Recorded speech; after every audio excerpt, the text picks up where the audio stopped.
Good morning, everyone, and welcome to the Taos County Board of Commissioners regular meeting for today, August 5th, 2014. For the record, it is 9:06 a.m. Madam Clerk, if you can lead us with the roll call, please. Present. Vice Chair Sanchez. Yes. Present. Present. Present. Madam Clerk, lead us with the Pledge of Allegiance as well. Thank you. Allegiance to the flag of the United States of America and to the republic for which it stands, one nation, under God, indivisible, with liberty and justice for all. Thank you. Move on to the approval of the agenda, Commissioners. So move to approve. Excuse me, Go ahead. Chairman. On 10C, discussion consideration regarding installation of 2 speed humps, Lower Arroyo Hondo. Mr. Salazar hasn't had a chance to complete his assessment yet, and he said he would do that. By next meeting, so. Just table that one until next meeting. Take that one off. Okay, very good. And Commissioners, with regards to item 11A, discussion only regarding the Taos Health Systems lease with Taos County. I had asked that that be placed on the agenda for today. I would like to see if Commissioners would be fine with moving that item up to possibly 8D after presentations, since some folks that are probably here with regards to that want to be able to have the rest of their day to do some work. So if we can do that, I would really appreciate it, Commissioners. So move as amended. Okay. Madam Clerk. Yes. Vice Chair Sanchez. Yes. Yes. Yes. Yes. Okay. We'll go on to citizen concerns. Item 5. Anyone who wants to bring forward citizen concerns? Mr. Thielke? Okay, no one. Okay, we'll move on to minutes then. Item 6, we have 2 sets of minutes. The first one is for July 1st, 2014. This was a regular meeting. So move to approve. Motion made by Commissioner Dudon. Is there a second? Second. Okay, Madam Clerk. Commissioner Blankenhorn. Yes. Commissioner Dudon. Yes. Commissioner Grun. Yes. Chairman Romero. Yes, we'll move on to the next set, July 15th, 2014. So move. Madam Clerk. Commissioner Blankenhorn. Yes. Commissioner Dudon. Yes. Commissioner Grun. Yes. Chairman Romero. Yes, okay, the next one is fun. Item 7, awards and recognitions. Presentation to the Taos County 4-H members who completed at the Northeast District 4-H contest and at the State 4-H Conference and Contest. Mr. Tony Valdez, good morning, welcome.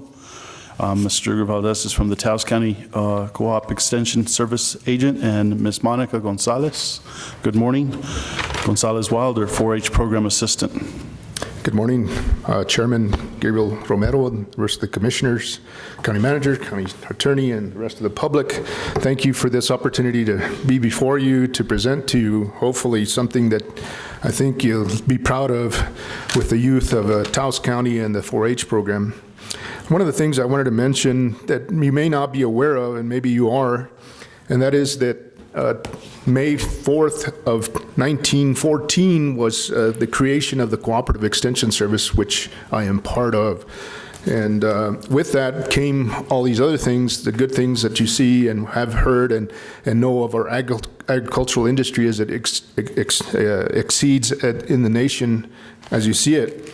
There was one individual, Dr. Seaman Knapp, that saw this potential for the creation of a learning experience with the creation of the land-grant universities. We have New Mexico State and all the other land-grant universities around the nation that President Abraham Lincoln enacted in 1862. They were getting all this information, research-based information, but it wasn't being disseminated to the general public. So Dr. Seaman Knapp in Congress at that time enacted the Cooperative Extension Service, or the Smith-Liver Act of 1914, to create the Cooperative Extension Service, to be able to disseminate that knowledge that was being created at the experiment stations and the land-grant universities. And that's what became part of this work. The 4-H clubs, they found out that some of this information was not getting out to the adults. So one way that was proposed was to try to create a youth organization that would be able to share some of that knowledge and or demonstrate how this research could expand on the agriculture and home economics, community development, and alike. So that's where the 4-H clubs came around 1912 in New Mexico and other states, of course. And that's what we have today is outstanding youth that continue that distribution or dissemination of knowledge, research-based, non-biased information that is created at the land-grant universities, New Mexico State being the one for New Mexico. 4-H is the largest youth organization in the world, with 7 million youth that are in existence in the nation, about 680 4-H adult volunteers. And that gives that credibility to an organization that it continues to expand and has outstanding opportunities for youth. With that, I'm going to pass on defer to Monica, and she'll give you a more local flavor as to what the youth have been doing and how they've been competing and alike. With that, I'd like to ask Monica to come up. Good morning, everybody. Good morning. Proud to represent Taos County's 4-H program here, and thank you all for supporting it. In many years, it's the guidance of the adults that help our children become leaders of our community and of our world.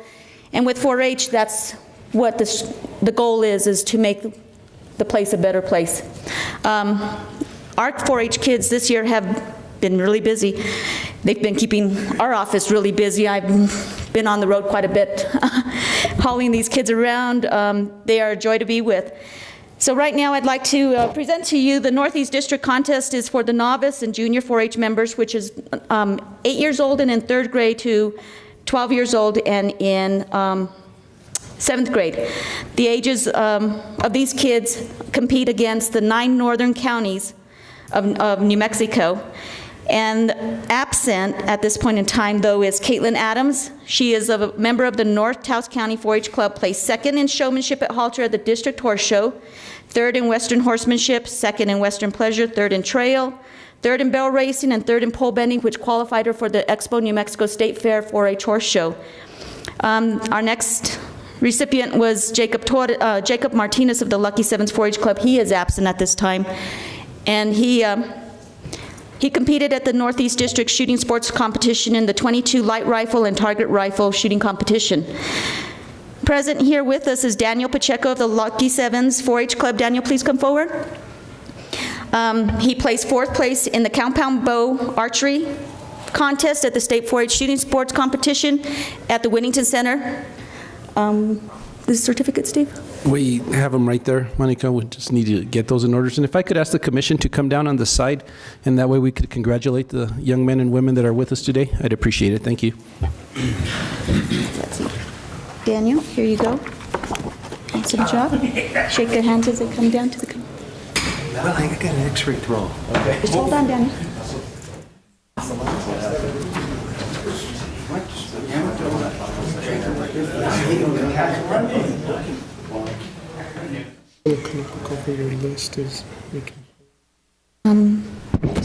I just have 3 that are absent. So Ethan, Jacob, and Jacob Martinez.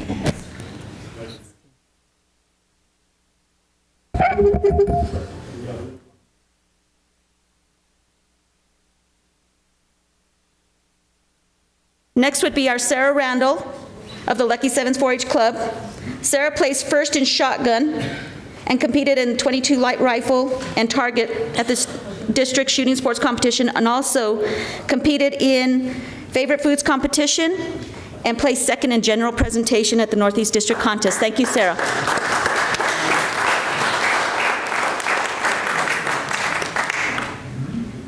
Next would be Melanie Torres of the Silver Spurs 4-H Club. She placed 1st in the compound archery contest, 2nd in the shotgun contest, and also placed 5th in the wildlife identification, 4th in horticulture contest, and 5th in favorite foods contest. And that's Melanie Torres. Did you say shotgun? Yes. I've got these two girls. Yeah, my two girls really did well at the shooting sports competition for being the minority of the participants over there on the female side.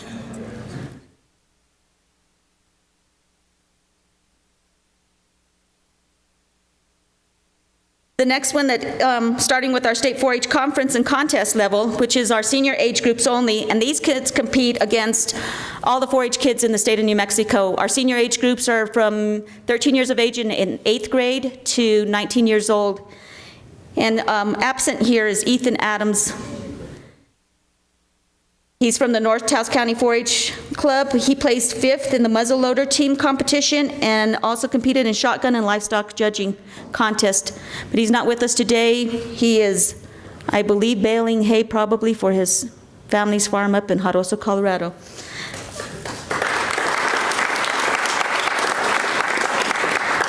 Next will be Seth Adams of the Silver Spurs 4-H Club.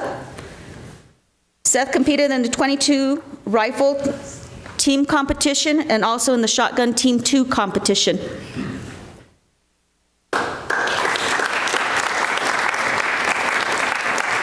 And that was Seth Adams, I'm sorry. Next is Harrison James of the Skyriders 4-H Club. He competed in the compound archery contest and also in the shotgun team 1 competition.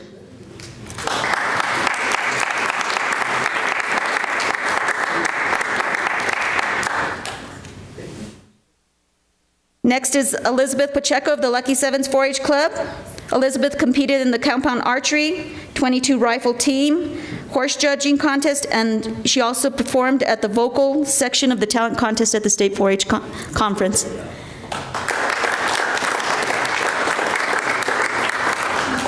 Hayden Randall of the Lucky Sevens 4-H Club. Hayden competed in the .22 light rifle and then also in the shotgun team competition.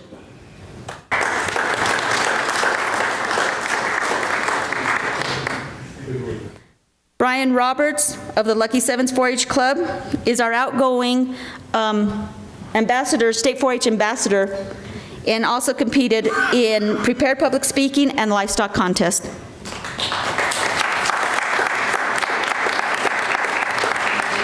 Wade Roberts of the Lucky Sevens 4-H Club. Wade was elected this year, which is a first for the state of first for the Taos County. He is going to be representing our state 4-H officers team as a parliamentarian. Congratulations on that. He also competed in the shotgun and an impromptu speaking contest. Damian Romo of the Silver Spurs 4-H Club. Damian placed 5th in the muzzleloader team competition and also competed in the .22 rifle. I'm sorry, .22 pistol. He was my only competitor in that discipline.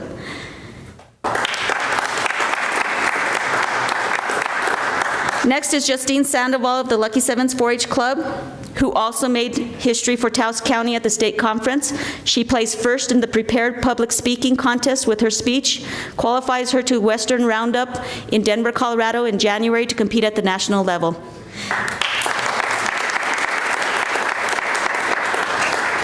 Absent is Michaela Silva Lewis of the Beavers 4-H Club Incorporated, and she competed in the impromptu public speaking contest at the state level. Our last but not least is Jacob Torres of the Silver Spurs 4-H Club. He placed 5th in the muzzleloader team competition and also competed in the shotgun and favorite foods contest at the state 4-H conference.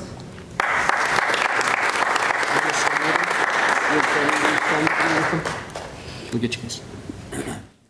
Thank you all very much. Taos made history in a lot of ways. Our muzzleloader team was the first team in Taos County to ever place. I had 2 teams of shotgun. I had a team of rifle. I had kids competing at the state level and qualified, and now we're going on to nationals, and I know Justine's very nervous about it, and then with Wade Roberts also representing us at the state level with the state officer's position. Congratulations to you all.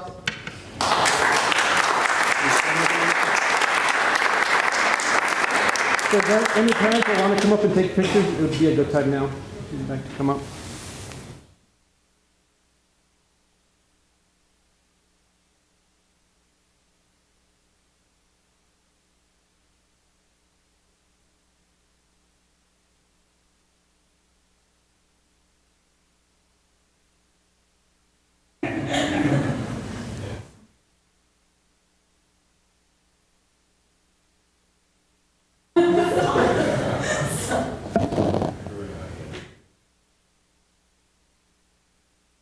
Thank you.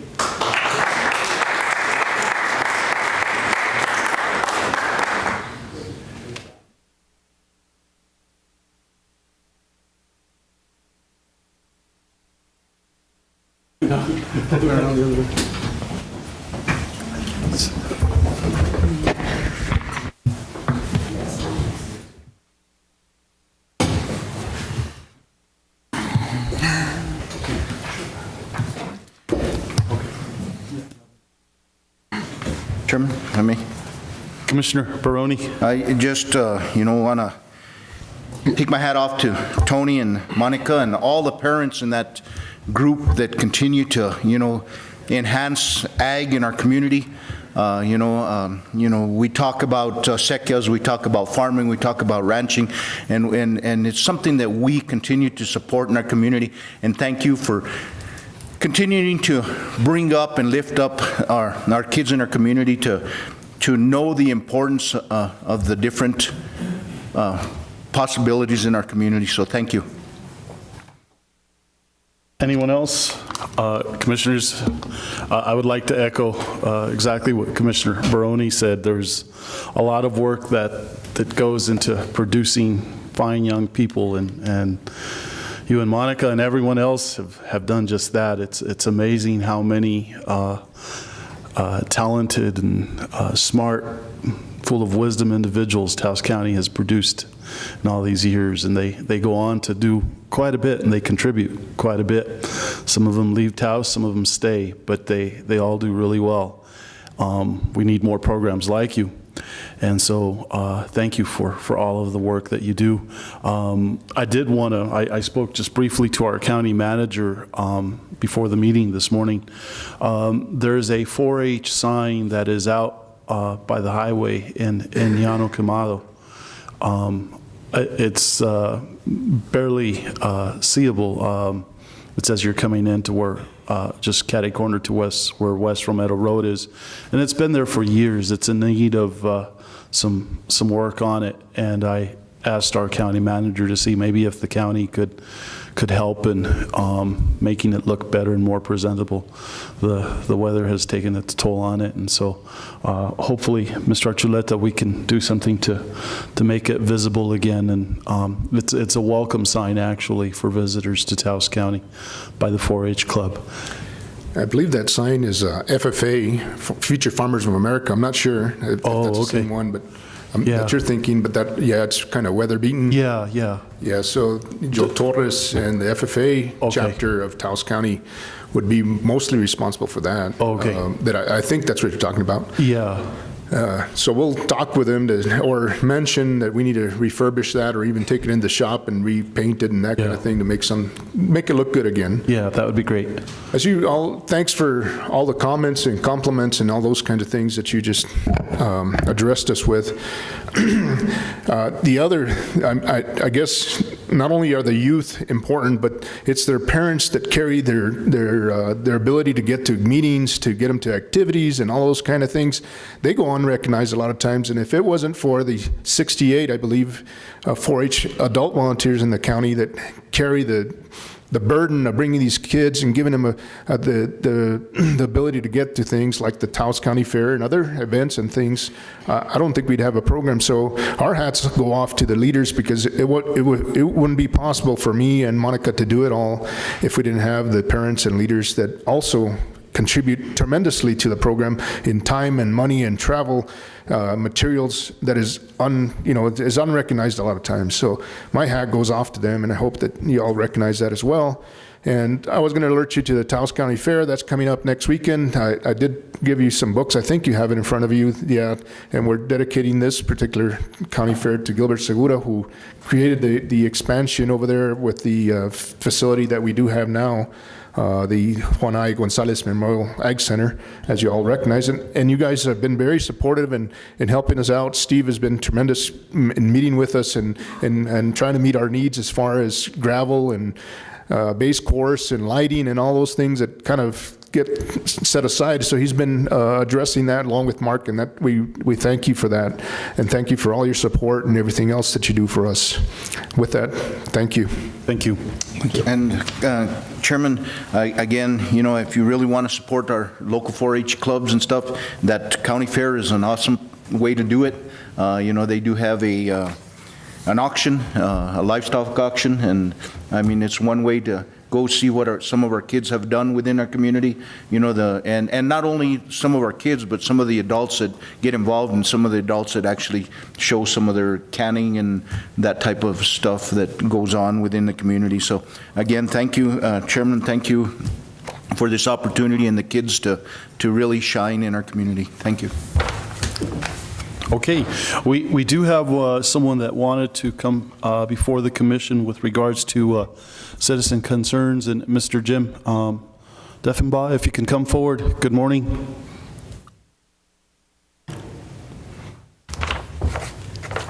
Good morning. I'm surprised that I got in here. I came for nothing for myself. There's been a travesty with the people that want to make a living on a bridge. They moved them from the east to a dangerous area. Every day you stand there, you can see near accidents of children and old folks walking across the road. They told us that the east side was off limits, that it wasn't ours. It is. I contacted the governor, and one of her people told me that the Indians traded the land for 2 rows of fence down the right-of-way and 2 tunnels for the cattle to go through. And now they've told us that that's a lie.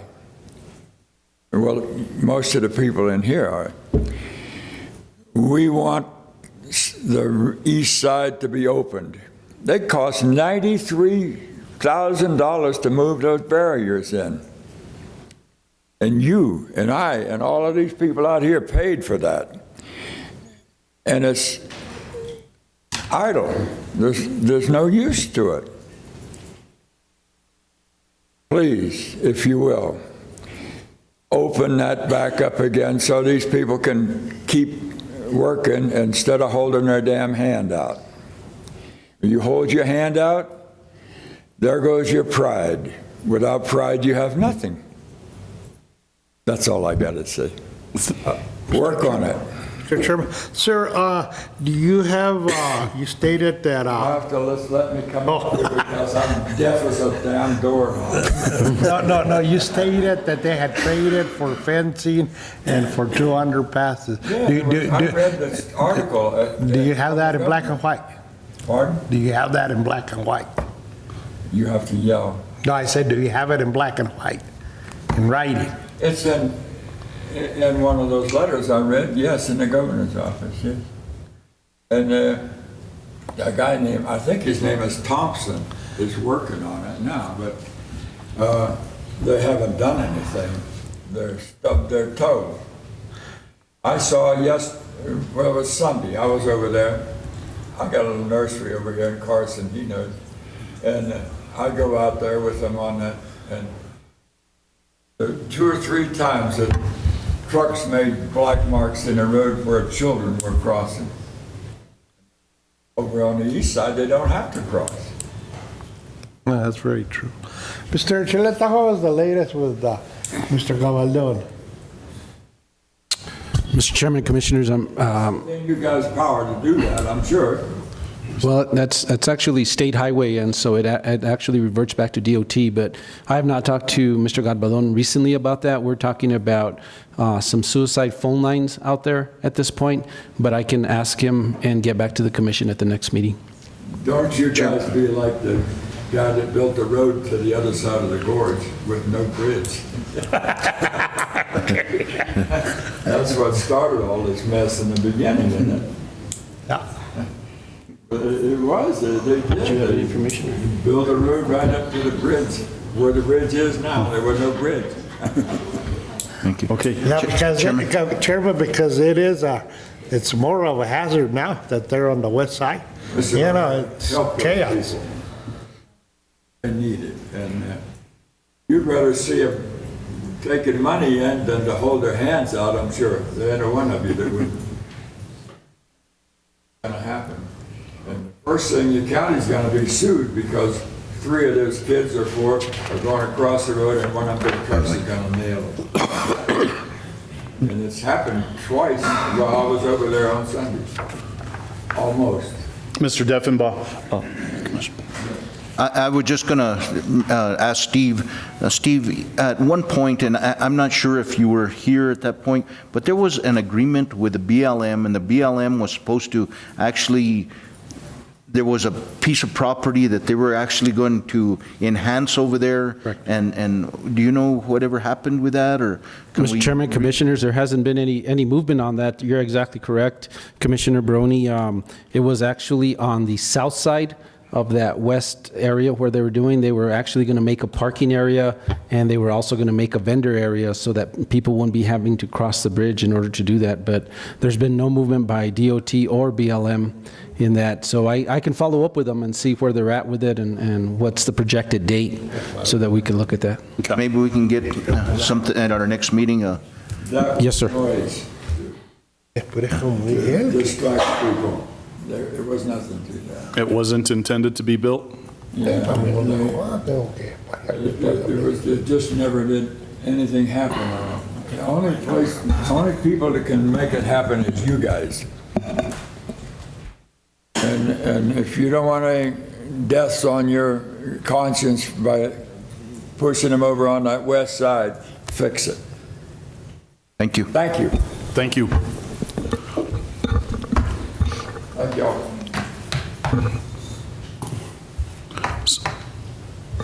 Mr. Chairman, Commissioners, I just wanted to say Mr. Deffenbaugh is 93 years old.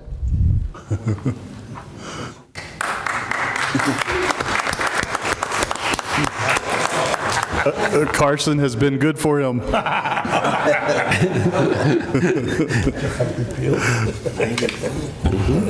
Okay, so Mr. Archuleta, you'll look into that? Yes, Mr. Chairman, Commissioners. Thank you very much. We'll move on to item 8, presentations, or presentation on energy control utility cost solutions. Mr. Bill Kipnis, Energy Control Incorporated, and Mark Flores. Good morning. Good morning, Mr. Chairman, members of the Commission, Mr. Archuleta, Mr. Malone. I have the honor to introduce to you today Bill Kipnis, who's a Senior Project Developer for Energy Control Incorporated.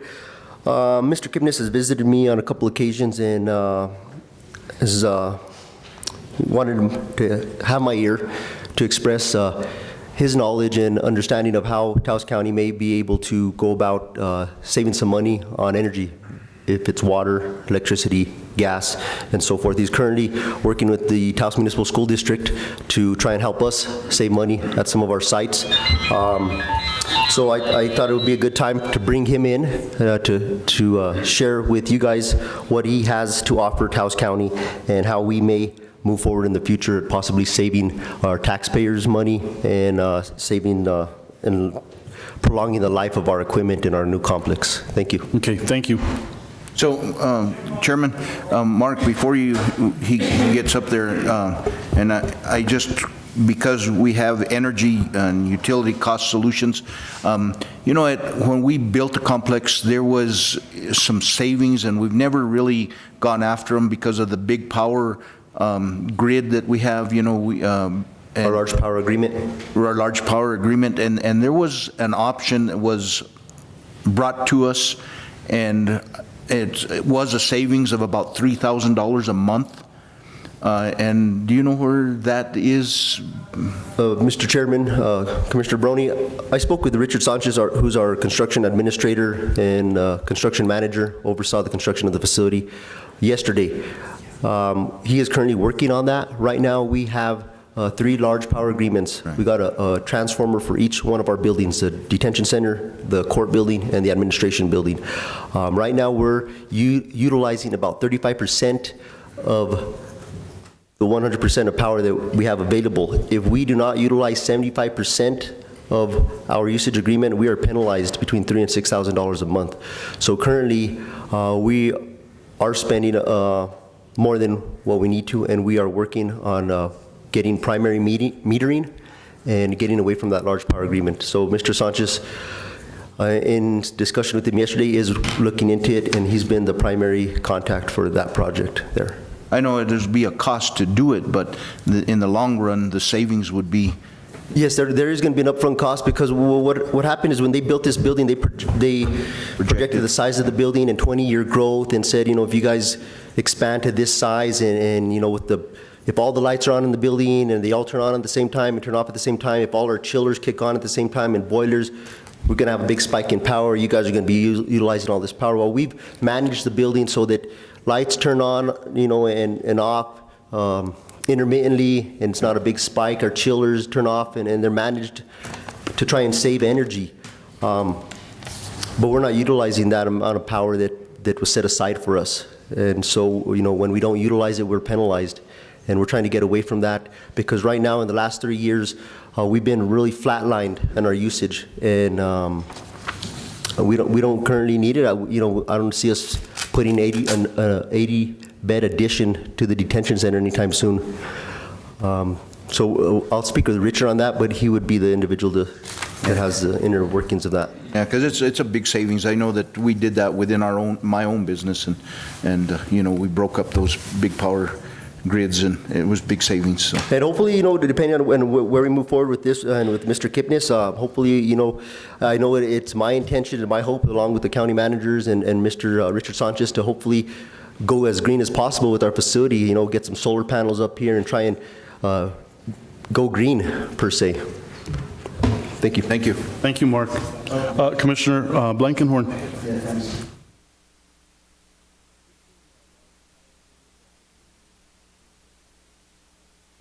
I've been hearing about this since I came on board. And every time I see Luis, he says, yeah, I'm open to renegotiating that contract. So I wonder what steps need to be taken to get a step closer to that. Commissioner, I would direct you to have the county manager speak with Richard Sanchez and see where that's at. I know Richard's been very busy with the E911 project and so forth. He did mention working with Kit Carson, and Kit Carson is actually, obviously we buy power from them, so they're making money off that, but then they're also making money off the penalty that we're having to pay them monthly. So I don't think it's in their best interest to see us change that anytime soon. So it really on the county needs to kind of move forward with that. Yeah, I don't think they're going to initiate the negotiations, but I think they're open to it. And so I don't know, Steve, do you have anything? I'm sorry, I was having a side conversation, but we have actually had several meetings with Kit Carson. As Mark stated, Richard is the primary on that. We were initially waiting, Commissioner, on DOT coming in and putting the traffic signal light, because that's how we were going to bring in the other line underneath the highway. We've stopped waiting for that.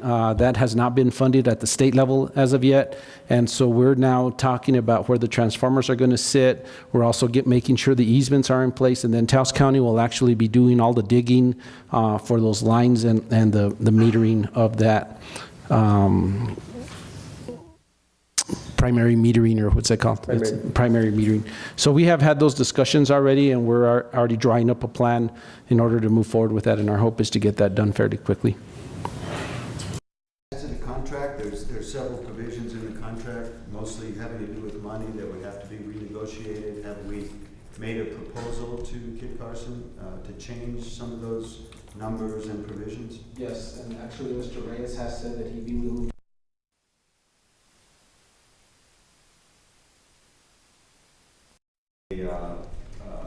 revision to the contract.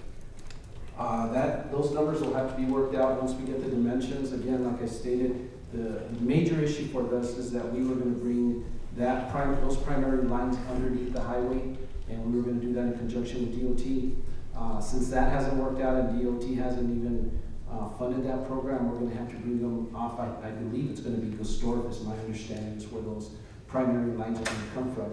I know that there was an issue just recently of us getting an easement or giving Kit Carson an easement as to where we were going to actually set the meters. And Richard, like I said, Sanchez is working all those issues out at this point and getting the information together so that we can move forward. Once we have that in place and we figured out how much Taos County can actually do as far as digging the trenches and bringing those forward, then we'll actually bring that contract negotiation in front of the commission to present to Kit Carson. Thank you. Mr. Kipnis.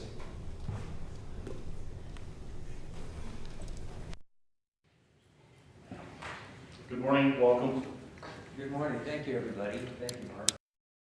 Well, we're on saving money on energy, and that's what I'm here to talk to you about.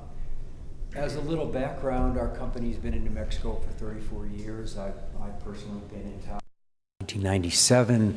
Some of you know me as a hotel owner in Taos Ski Valley and then a commercial real estate developer up there, which is where I learned what energy in buildings really is all about and how to save it. And we all kind of know what happened to commercial real estate development in Taos and in the county, and I decided to go into this field a little more seriously with, as I said, a very experienced company who's only in the last 4 years benefited from a big private equity injection, and so has the means to do the kind of projects I'd like to talk to you about. What brings this about is when facilities like this one go out of warranty and are past their commission period, yet still either have terrible comfort issues or very, very large energy bills. And that can be we do these projects in everything from schools to city halls to prisons. And when buildings age, of course, they tend to consume more energy as they leak and as systems get old and become less efficient. The problem that we're trying to solve, and what this presentation is all about, is what happens when the capital to do all the projects you'd really like to do is not available. And New Mexico State legislature has passed legislation that allows New Mexico municipalities to enter into capital lease purchase agreements in order to provide a new source of capital for these projects without necessarily using any of your general obligation funds. So that's the kind of uniqueness of this presentation and what I'm here to talk to you about.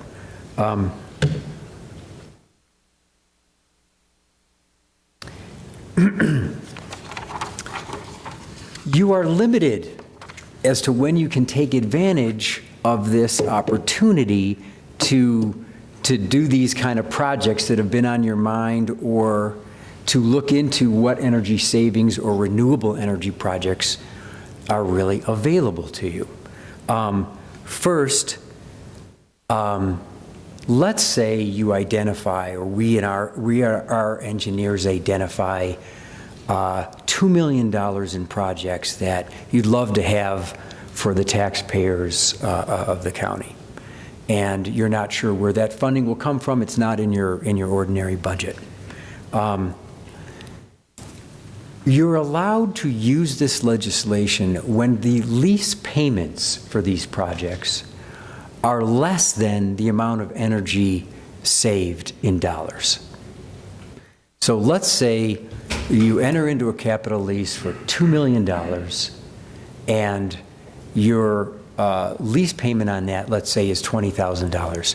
The amount of energy saved in dollars has to be greater than that lease payment. The second thing, which is common sense, I think, is that the provider of these projects guarantees the savings. Because anybody can say you're going to get them, but there's a handful of qualified providers, which we're one of, who is able to provide a guarantee of those savings.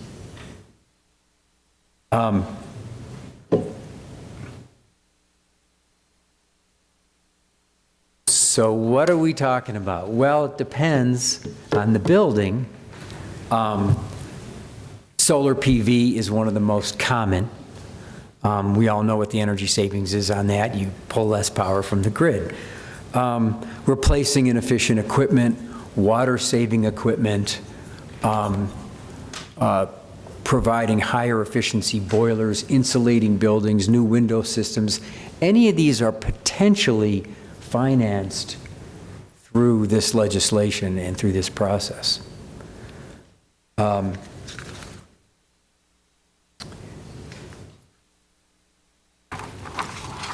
Now here's how it works.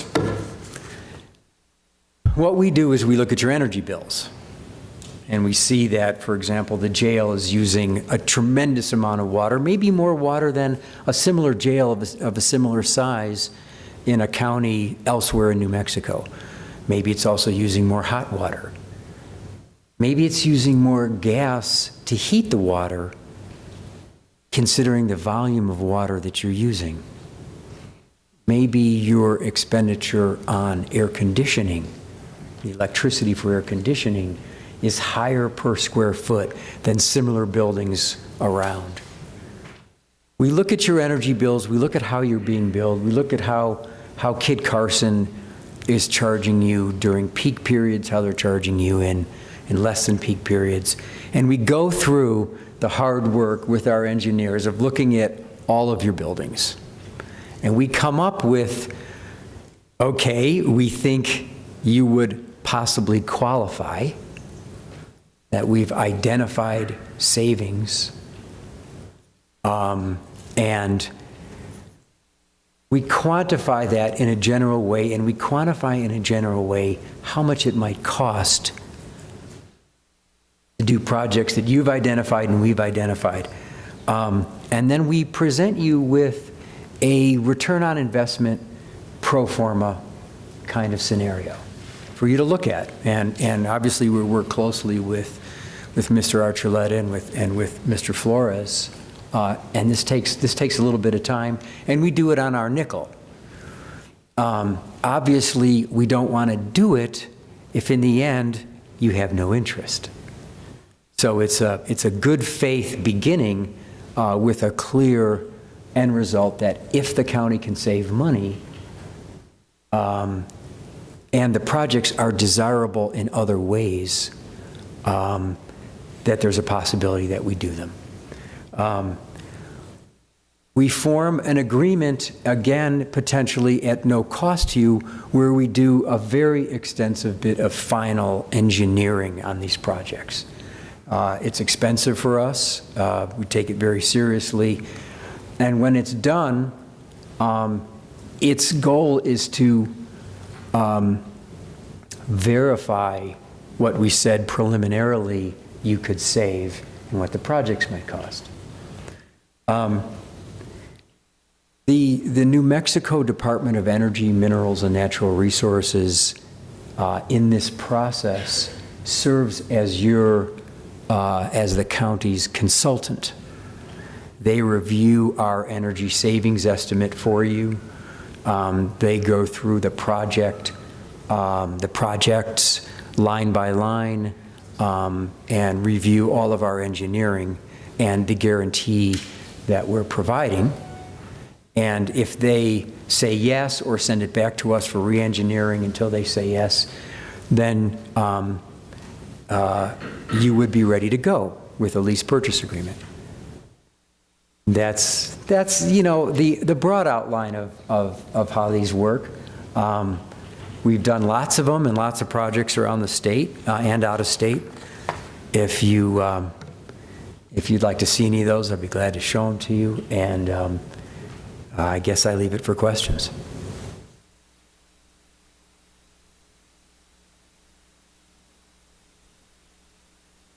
An interesting proposition. What's the source of the funding? Does the state put up the money? For schools, the state puts up the money, and for counties, a third-party bank or a financing specialist puts up the money, and we bring them to the table, or a couple of them to the table. Well, I'd love to see the results of the study. I think it sounds to me like a good idea. Commissioners? Commissioner Sanchez? Chairman, Commissioners, also this goes to Mark. Mark, with this idea coming on, do we stand to save the county, I feel large amount of money? There's a substantial amount of savings that can be found and saved. You know, this building was built, I don't know how to term it, but it wasn't built to actually save the county any money, you know, and I think there's ways that we could go about saving the county money, start picking it apart, and, you know, just in regards to the, let's take, for example, I don't know if Mr. Kipnis touched on this, but the showers that the inmates take, are they timed showers?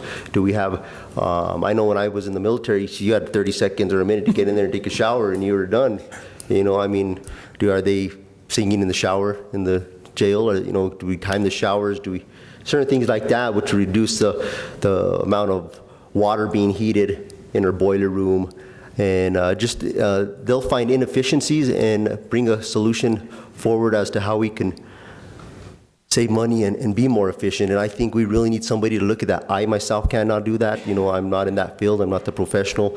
I know Richard Sanchez, you know, with his construction experience, may be able to point some things out, but he's not the professional in that field as well. And I think we need to bring somebody in to save the taxpayers' money. And obviously, there's maybe a little bit of money that we may need to spend up front, but as we look down the road, I think there's a substantial amount of savings that can be accrued. And Mark, let me add some more. Would something like on-demand water heaters be something that you would be looking at? Sir, Mr. Commissioner, that is what we have right now. There is we have some holding tanks that maintain a certain temperature. So once that, it's just almost like a water heater per se, but what happens is when the inmates turn on the water in the detention center, a flow switch is activated sensing water flow, and at that point in time it correlates with the temperature drop in the water, and the boiler will fire on demand as needed and then shut off. So that does happen, but there, you know, in a complex this size, there's probably so many black holes where we're probably putting money that we need to find and seal up. And like I said, I'm not the man to do that, and I think energy controls could really help us out. But it would be through legal and Mr. Archuleta where, you know, all this would come about. Thank you. Mr. Chairman, this is what I don't understand. Why is it that everything comes after the fact? You know, we paid a consultant $500,000, no? To look into all this. We had Richard Sanchez looking into all this, and now all this stuff comes after the fact. That, you know, that's what I don't understand. We see this all the time, and that's a very good question. Why is it on a brand new building, there turns out to be so many energy inefficiencies? And the process is because, well, the architect's designing a building, contractors are bidding it, subcontractors, low bids are building the building, and who actually is looking after the energy consumption? Whose responsibility is that? And so we see this all the time. I guess that wasn't really an answer, but we do see it all the time. See, you know, these people should have been looking after all this stuff, no? How we could save money. You know, to me now, I look at it that we gave that guy $500,000, you know, to look after the contract, and I think all he did was just come over here and eat his lunch. You know what I mean? That's the way I look at it now. And Chairman, if I may, you know, and they might not find that there's that big of inefficiencies. They might come back and say, you guys did a very good job building the building, and there's not a big discrepancy in efficiencies where they can feel that there is that big a savings. I do believe that we need to move on that savings that we found within our own staff that could initially be a big savings, and you know, it wouldn't be accredited to their study because it's already been, you know, marked that there is a savings there. But I mean, if they're willing to do it and it doesn't cost the county anything, I mean, it's I think, you know, there might not be that type of big discrepancy between savings. Now, Bill, Mark, in order to achieve what you're proposing, and you come in and you do the study, you discover problems with the building, based on your experience, Bill, what does a lot of these do, or do any of these changes require actual structural changes or work that have to be done in order to achieve what you're wanting to do? Yes, generally.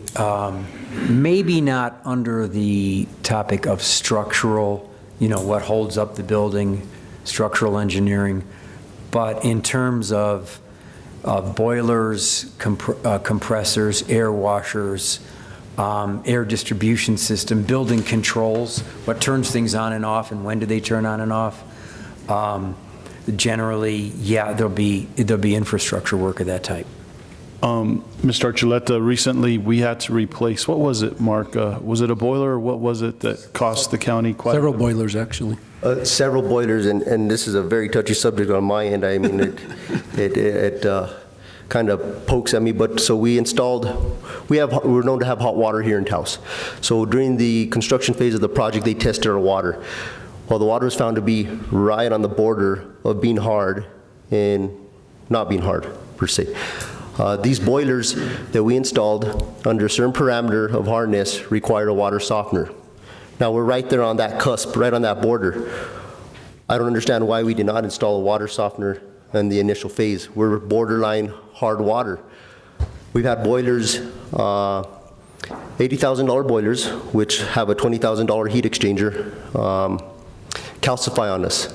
So what happens is the water passes through some water tubes that are such, and as it calcifies, it gets smaller and smaller. While as we're heating up that water, eventually the heat exchangers cracked. So we had to replace 3 heat exchangers that should have lasted us 8 years instead of 3 years, maybe 10 years. We're currently having that issue right now. I don't know if that's exactly a energy savings, but it's something that should have been done that wasn't done. I'm not here to point fingers, and I think it was a bad call. In regards to efficiency, let me give you an example right now. We have the finance director's office, our purchasing officer's office, deputy finance director, and human resources coordinator's office. They're all on this balcony here. During construction, it was either never called out for, or the contractor never insulated that floor. Well, I got Leandro calling me, Elsa calling me, everybody calling. They're freezing, and their offices are cold, and it's like an icebox in the middle of winter. They crank up their heater. The heater's designed to heat the whole space, not just that one office area. So that heater's on all day. Everybody else is sweating and baking while they're still cold. They kick on their little electric heater. That trips the breaker. They're calling me, Mark, our breaker's tripped. I got to go reset the breaker. They're still cold. That's an energy inefficiency right there. That air handler unit is running all day long on those negative degree days, just trying to heat 4 offices. I mean, that's something that I'm already aware of, that I don't know where it's at on the construction phase. But there's other little things, and I have no personal relationship with Mr. Kipnis, but he has approached me. I would like to see where we could save some money. We got a ginormous complex here, and there's things that I cannot catch, and bring in another facilities manager, and there's things he's going to miss too, and he's not going to catch. I would like to see a professional, maybe like Commissioner Brony said, maybe there's nothing that we could really do, but to me, it's, you don't know until you can't catch a fish till you throw your line in the water. And we don't know what kind of savings we can save the taxpayers, and actually save myself, product equipment breakdown. If we could limit the amount of time this equipment is running, it's going to prolong its life, and that's just a little brief on how I feel that this could help us out. And I'd like to actually, I am not going to have anything to do with pushing it forward. Mr. Kipnis is going to have to meet with our county manager, and then Bob Malone, and then are going to have to go over the legalities and so forth, and and see if it's a win for Taos County, if it's not. But it's an avenue I would like to take the county down in hopes to save us some money. And in regards to, with all due respect to Commissioner Duran's comment about the energy consultant, I wasn't involved with any of that, and I'm not sure where that went or who kind of took the reins on that, and so I apologize. But Mr. Chairman, see, here we go back again. No, I'm not blaming you or whatever, no. But Mr. Scott Taylor, no? The guy we paid $500,000 to look after this contractors, and Richard Sanchez, where we're supposed to be on top of this, all this. I don't know, maybe the subcontractor paid them off and didn't put in the insulation. This happens a lot of times with the highway department. Contractor pays off the inspector. So be it, man. Lay the hot mix. You know? I just feel that in the long run, for our tax base, it would be in their best interest if we went down that avenue and researched how we could save money. And if we find that there's no way that we could save money and we have to spend a little bit of money to determine that, or we determine that, you know, if we do this, this, and that, we could save $50,000 annually, I think it's going to be it behooves us to move that forward with that. Okay. Mr. Chairman? Go ahead. Yeah, anything. The state looks over whatever the company comes up with, and then the state also provides a source of funding, and we don't have to dedicate a tax to it, as long as everybody agrees that the savings are greater than the payments. So I don't know if you need a motion on this, but I would like to see staff engage with the company and see if we can move forward. Mr. Chuleta. Mr. Chairman, Commissioners, first of all, this is a presentation item, it's not an So something that staff would take under consideration. We'll also staff with legal because there are other companies in New Mexico. We may have to RFP it and then hopefully have a bid on it in order to move forward, but we'll have to check the legalities of that, and I defer to legal on that.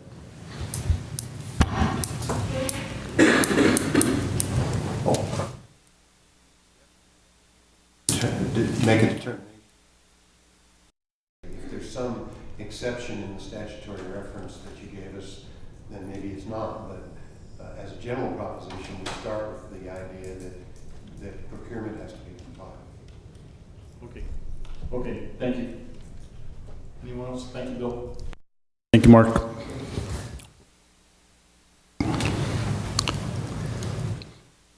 Next item, 8B, presentation on Naloxone 1 program. Melissa Heinz, MPH, NMDOH, Mr. John Hutchison,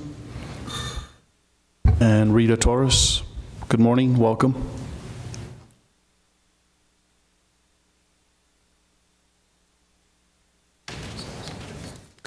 Good morning, I'm Melissa Heinz. I work with the Department of Health in epidemiology and response. And I am, let's see, oh, but it's already there. It's, yeah, we're good. So several of us talking heads, and I take the first part of the presentation. Is that okay? Yeah. So anyway, good morning. It's a real honor to be here. Good morning.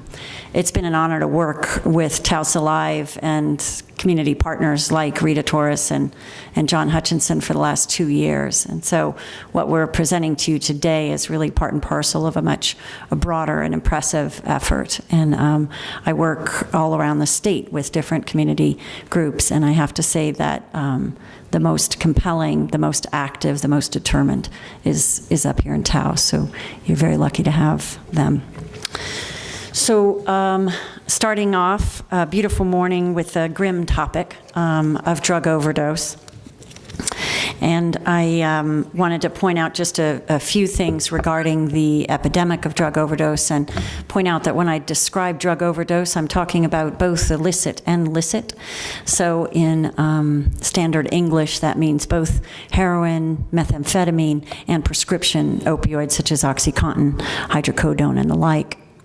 In any event, I think it'll come as no surprise to anybody in this room because our state has struggled with drug overdose mightily for decades. We are number 2 in the nation for drug overdose. In 2013, New Mexico's age-adjusted drug overdose death rate was 21.5 per 100,000 persons. So what that means is it's still very high. It's very high. It's unacceptably high. On average, 1 New Mexican dies every day from drug overdose. And some of those deaths, of course, as you're well aware, have occurred in Taos County. It is important to point out, as grim as the picture is, that there's been a shift in the last 2 years. It's not clear to us, meaning in the Department of Health and looking at the data that we have access to, whether the downturn will be sustained, but it's important to mention that since between 2011 and 2013, we have a 17% reduction in drug overdose. It's the first downturn since 1990.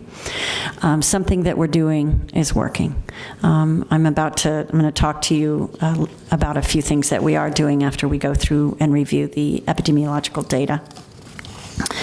So New Mexico is the second highest, does have the second highest overdose death rate in the U.S. This is the slide that shows you in comparison. For the U.S. data, for national data, we only have it through 2010. In New Mexico, we have the data through 2013. And as you can see, between the 2011 and 2013, I need one of those little red things. Anyway, you see the downturn, the 17% downturn. That's it. Mr. Chairman, excuse me. Sure. You said New Mexico was a number 2. Who's the number 1? West Virginia. Yeah, and West Virginia primarily with heroin, with the shift in the prescription drug overdose. Beginning in West Virginia, the deaths were predominantly prescription opioids, with the controls that have been put in place both in state and nationally, and awareness in the medical community. The West Virginia saw a reduced supply of their prescription opioids, did not have a commensurate uptick in availability of treatment, and the shift to heroin was dramatic, and the death spiked accordingly. So as you see on this next slide, the counties, drug overdose by county, and you see where Taos lies in the top half. Almost every New Mexico county is higher than the U.S. rate, and in the case of Taos, twice the U.S. rate of death. And moving on, the next 2 slides, so you have the changer. I may ask to go back and forth a little bit. Thank you so much for helping, Rita. I want to look specifically at prescription drug overdose. This is distinguishing between prescription drug and overdose and illicit overdose. And for this first slide, we're looking at statewide data. And I want to call your attention to the fact that it appears as if statewide that the prescription overdose rate is down slightly with the 2013 data in there, and that the illicit appears to be rising. Drug overdose, as we all know, is a complicated story. It's filled with human tragedy and a million variables that include addiction and access to medical care and poverty and mental health issues, etc. So I can't pretend to describe to you that I understand fully what's happening, but I can say it does appear statewide that the deaths associated with prescription opioids are dropping in comparison to the deaths associated with illicit. Now, if you'll move to the next slide, the next slide has data just through 2012, means that it does not include the reduction that we've seen in the 2013 data. But if you look at this slide and look at the blue curve associated with prescription opioids versus the red line associated with illicit, you'll see that in Taos County and the total, we'll start with the total. Whereas drug overdose has seen a downturn statewide, drug overdose in Taos is still going up. That's an important thing to notice. Whereas statewide, it appears that prescription opioid death might be coming down. In Taos, it appears that it's still going up. And whereas illicit seems to have plateaued in Taos, can we go back to the former slide, the statewide slide? You see that in statewide, illicit death seems to be increasing. So there are some differences in Taos to call attention to this epidemic and interventions accordingly. The beauty of the story, besides all of the tragedy, is that there's one answer. There's many answers, but there's one way that we can save somebody from dying of an opioid overdose, and that's with naloxone. Can I go to the, thank you. So I wanted to briefly describe several things what's happening on a national level, on a state level, and on a local level relative to naloxone access. Can I respectfully ask if any of the commissioners have heard the term naloxone before? Have you heard the term Narcan? So Narcan is a brand name. Naloxone is the generic form. Naloxone, or Narcan, has been used by your ambulances and in your emergency department and in the hospital for decades. It is, in the vernacular, an opioid antagonist. It means if you can spray this up the nose of somebody who's in the midst of an opioid overdose, they reverses the overdose, their respiratory system kicks in, and they live instead of die. And they live to go into recovery. And they live possibly to relapse again, is the truth. But opioid overdose does have a remedy, and that remedy is Narcan. We refer to it by the generic term naloxone. And around the country, not just in New Mexico, but nationally, there's been a huge shift in awareness, sparked primarily by the outrageous amount of death that we've had nationally and in the state related to prescription opioids. But there's been a great deal of interest to expand access to naloxone, a rescue medication that reverses overdose. The most recent was last Friday when Attorney General Eric Holder from the Department of Justice released a news release from his office announcing for the first time that all federal police would be provided the resources whereby they could begin to carry naloxone on their person or in their squad cars. This is something that we've pursued with and supported the Espanola Police Department in doing. In rural as well as in city and urban areas, it can happen that law enforcement is on the scene first. And when minutes make a difference and when you're dying, getting naloxone administered, whoever gets there first is a high priority. Law enforcement agencies across the country, 14 states just in the last 18 months, have implemented law enforcement initiatives similar to Espanola. Governor Martinez out of the 2012 session established the Prescription Drug Misuse and Overdose Prevention and Pain Management Advisory Council. We call that the Advisory Council with a really long name. Sitting on that council are governor-appointed representatives of every healthcare provider board. And with that council, which is facilitated by the Department of Health, we've been able to push forward on a number of initiatives, including the inclusion of naloxone on the Medicaid formulary, for example. And last but certainly not least, and I'll turn things over to my colleague John with this, is a number of initiatives to expand access supported by the Department of Health, often initiated by the community, in this case certainly initiated by the community, and the Department of Health jumped on board to expand access to Narcan in the Taos community with Taos Alive. And in 4 communities across the state, we facilitate a co-prescription pilot. And there is one here that John will describe to you a little bit more, where we have physicians who are prescribing chronic pain medication, also prescribing or providing naloxone rescue kits and overdose prevention education in the medical home, at the doctor's office, or at the pharmacy. We have expanded prescriptive authority by pharmacists now so that Narcan can be directly dispensed from a pharmacy. And we've been working, we have with Rita Torres' leadership, as well as leadership out of Santa Fe County. We have Narcan on release in 2 different county detention facilities in Santa Fe and San Miguel. We've dispensed over 35 naloxone rescue kits and trained detainees as they leave the facility.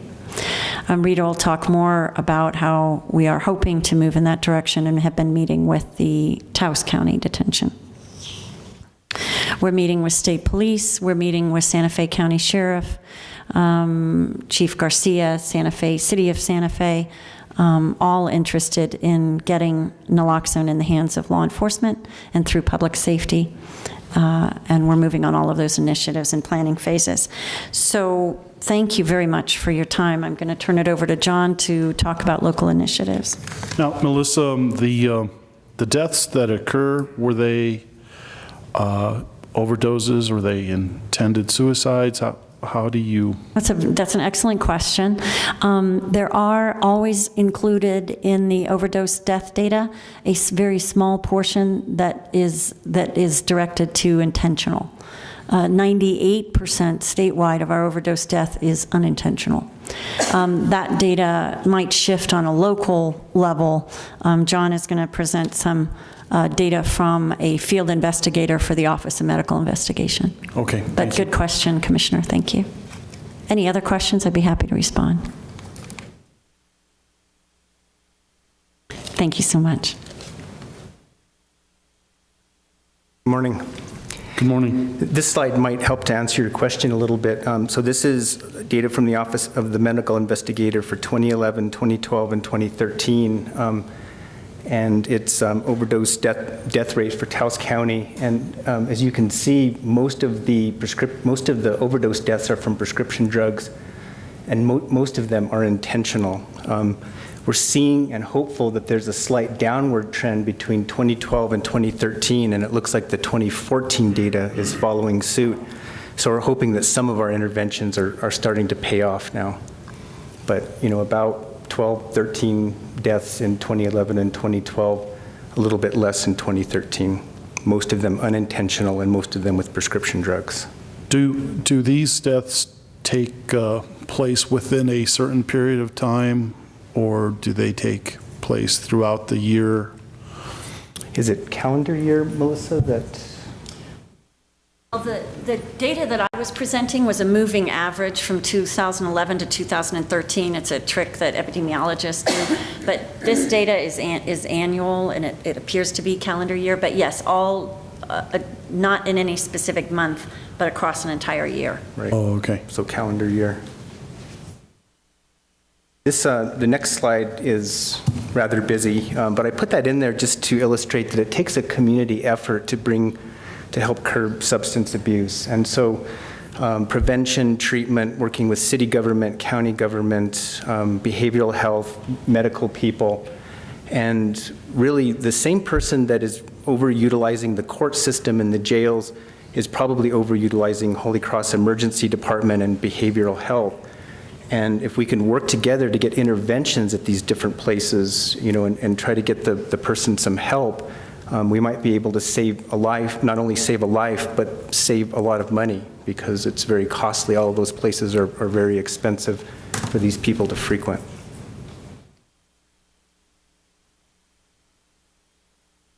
And we do have some local efforts going on in Taos. Some of them we've been recognized at the state level for. A recovery-friendly community is in Taos County, and it's from the Faces and Voices of Recovery.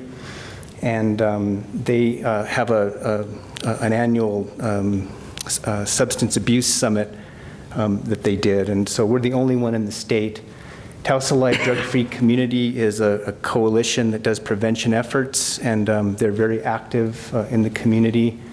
We have a couple of grants to the Department of Health and 2-pack underage drinking, so we go into the schools and we do education for kids, media literacy and things like that. 2-pack smoking cessation, that's funded with tobacco money. The naloxone pilot project, which Melissa talked about. So we have medical professionals in Taos dispensing the life-saving drug naloxone to patients at risk of overdose and their families. And I don't know if you heard about the overdose up in Cuesta from the 3-year-old that got into his father's medication. But we look at the household to see who's at risk for overdosing in the household. And physicians can actually dispense the drug naloxone right there at the office visit, and that's funded with the grant through the Department of Health. We've dispensed 96 kits so far, and we've had 2 successful reversals, so 2 lives saved, and that's from January of 2013.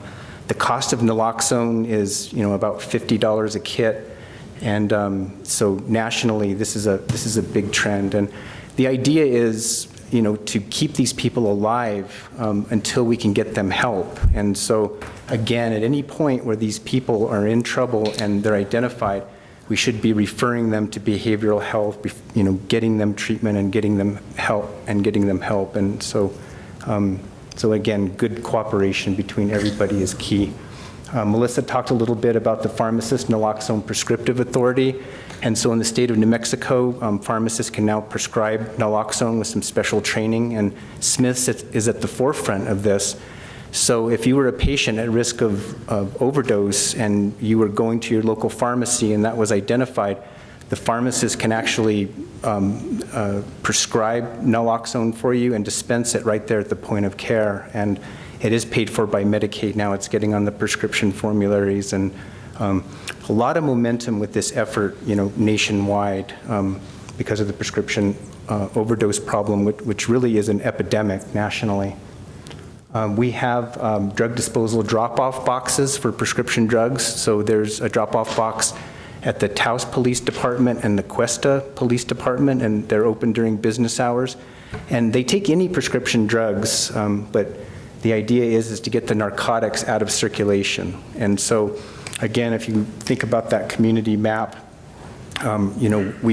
we work with physicians for safe prescribing practices, and the last bullet on there is Holy Cross Department emergency guidelines for safe opioid prescribing.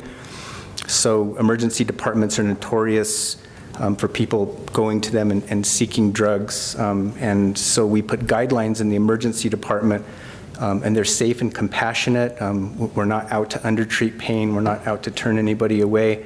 But if we do identify that the person is on many drugs that could put them at risk for an overdose, we have a conversation with them and we take, appropriate action. And so, so really, taking the drugs, limiting, or safe prescribing practices, and then taking the drugs out of circulation with the drug disposal drop-off boxes. And so, the recovery-friendly community is a variety of stakeholders from different sectors of the community, and we're all talking and meeting around all of this. So there's a lot of energy. When at the National Drug Summit, the drug czar was in Santa Fe and got wind of what was going on in Taos and mentioned us and commended our efforts. And so we feel like we have a lot of momentum, but there's still a huge problem and a lot of work. Thank you. Now, the overdoses, are they men, women, mostly men, mostly women? In New Mexico, it's 40-year-old Hispanic males taking greater than 100 milligrams of morphine equivalency and a concurrent sedating drug like a Valium type drug or muscle relaxer. So muscle relaxers, Valium, and opioid medication.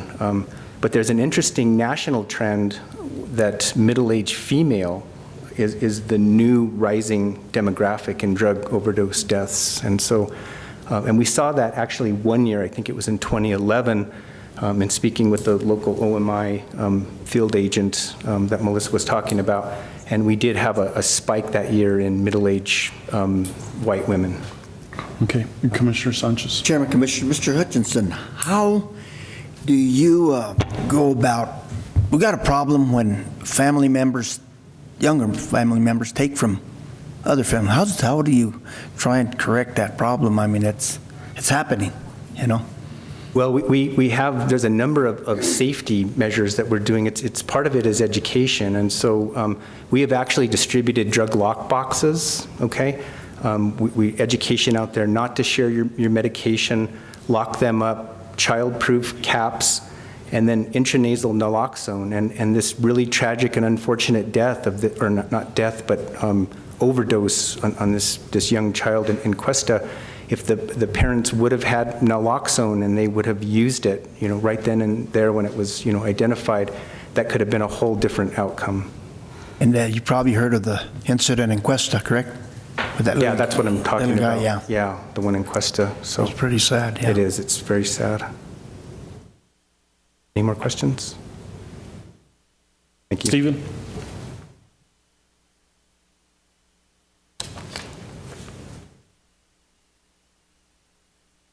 Stevens Hall. I was actually going to try and say something during the citizens' concerns, but this fits right in.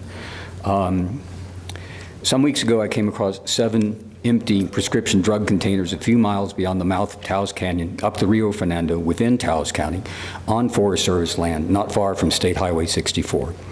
The drugs in the 7 containers were produced by 5 different manufacturers: Amneal Pharmaceutical New York of Hoppage, New York, Malink Rot Inc. of Hazelwood, Missouri, Pharma Associates Incorporated of Greenville, South Carolina, Qualitas Pharmaceutical of Huntsville, Alabama, and Sun Pharmaceutical of Dara, India, also may be known as Caraco Pharmaceutical. All of the containers have different prescription numbers and different lot numbers, but all of them were distributed by A-S Medication Solutions with a web address of a-smeds.com of Libertyville, Illinois. The drugs are combinations of acetaminophen and hydrocodone, acetaminophen and hydrocodone bitartrate, I don't know if there's any difference, acetaminophen and codeine, diazepam, and tramadol. All of the corporate manufacturers named ran the drugs they manufactured. The opioids, the narcotics, I think they can all be referred to as narcotics, through a single distributor, A-S Medication Solutions of Libertyville, Illinois. How is it that these corporations have reached in such a deadly manner into this community? I don't know exactly how to proceed from here or what to say, but these are obviously, and I don't think these were used by the people for whom they were intended, having been cast to the side of the road. So how did these corporations who produced these drugs run their drugs through a single distributor, which wound up in Taos County, to the abuse, more than likely, of somebody in this community? What I'd like to do is, and I'm going to do, is to give these to the sheriff. There were 7 containers. There's plenty to go around. I'll take some to the city. I'll take some to the Forest Service, and I'll take one to the state police. And ask that investigations be done. Is that what are the connections here? How is it that these drugs have reached us here in this community? What is the corporate connection that brings them here? This is you folks a couple of years ago passed a resolution with respect to Citizens United about corporations. It's a resolution in response to the United States Supreme Court ruling in Citizens United versus Federal Election Commission.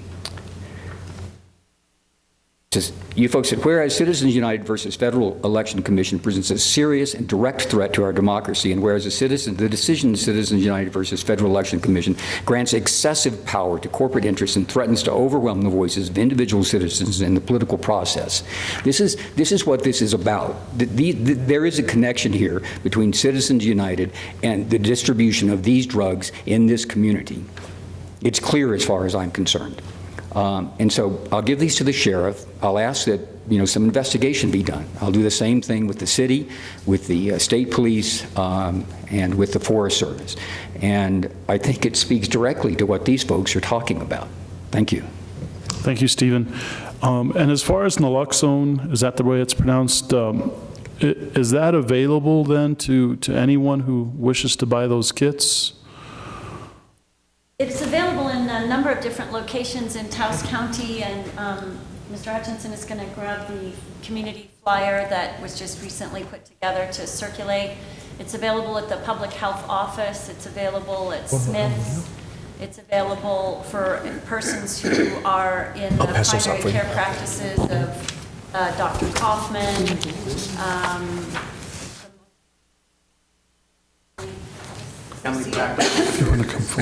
Now, is it available by prescription, or you can just walk in and get a kit? It has to be ordered by a physician.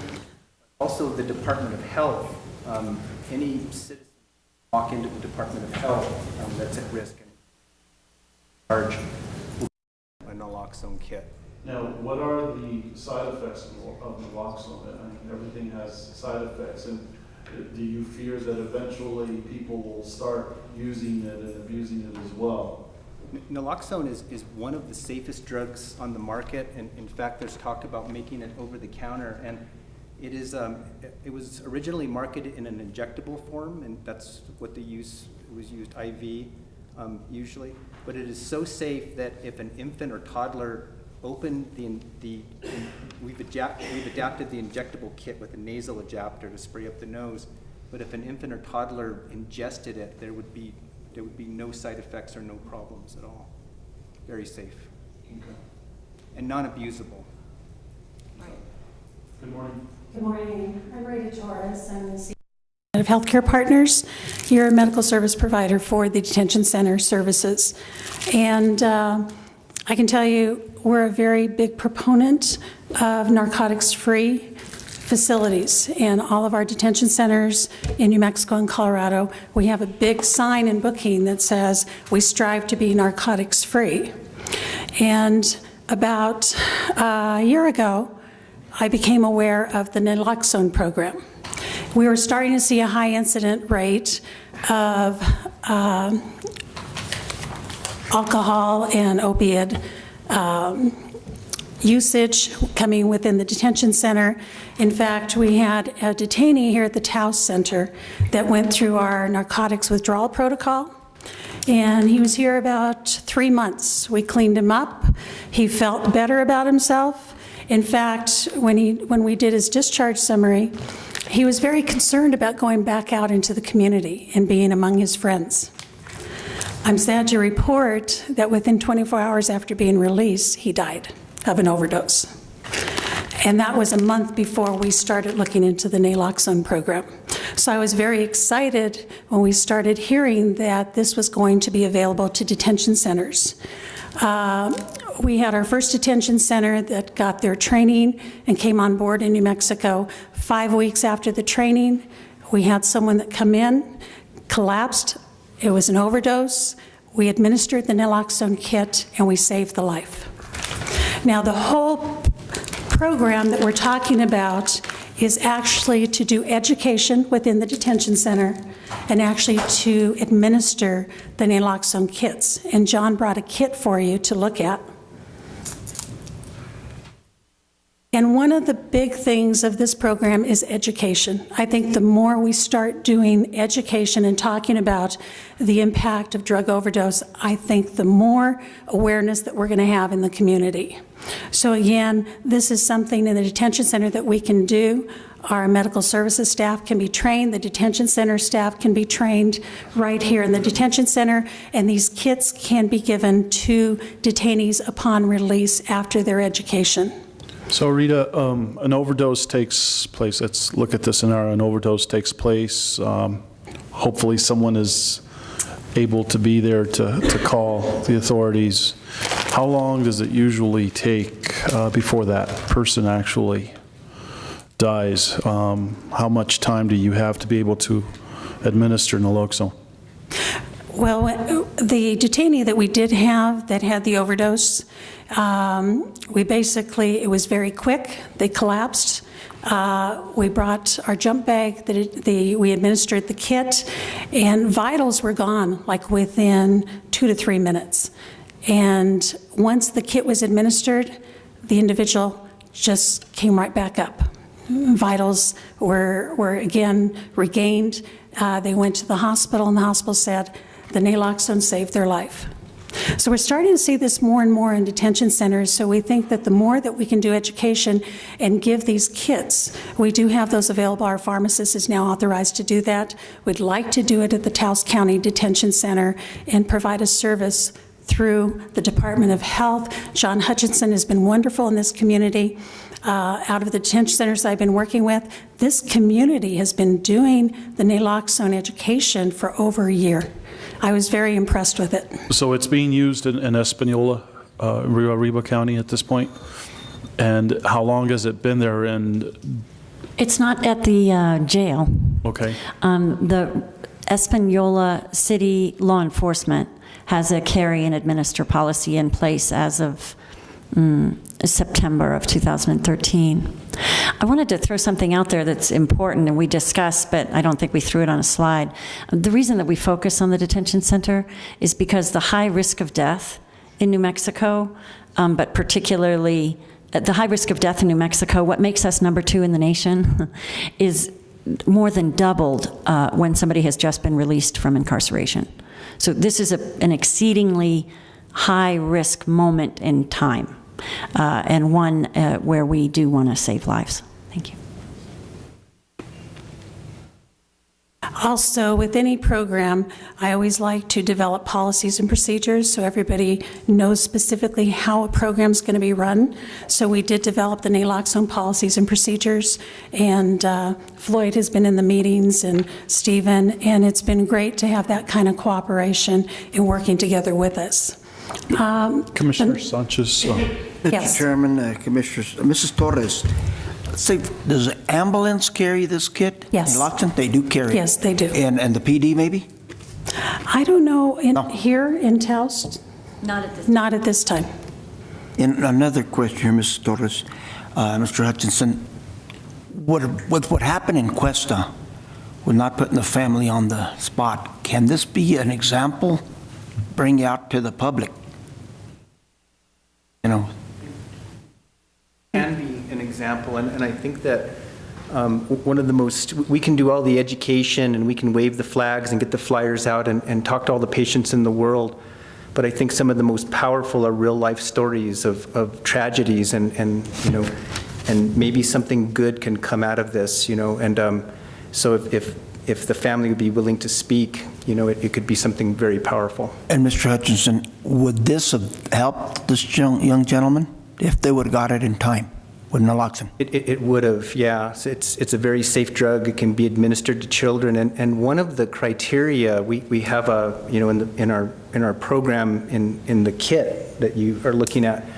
If you pull out there, we have a criteria for overdose risk, and one of the criteria is young children at home. So anybody that is taking narcotics with a young child at home is welcome to a naloxone kit, and we do the Also, training. Mr. Hutchinson, would this be something that you guys could present at the Cuesta? We got a counselor from the village of Cuesta sitting right here, Mr. Jaramillo. Would that be something that you guys could go to Cuesta and present to the council so we can have awareness of that?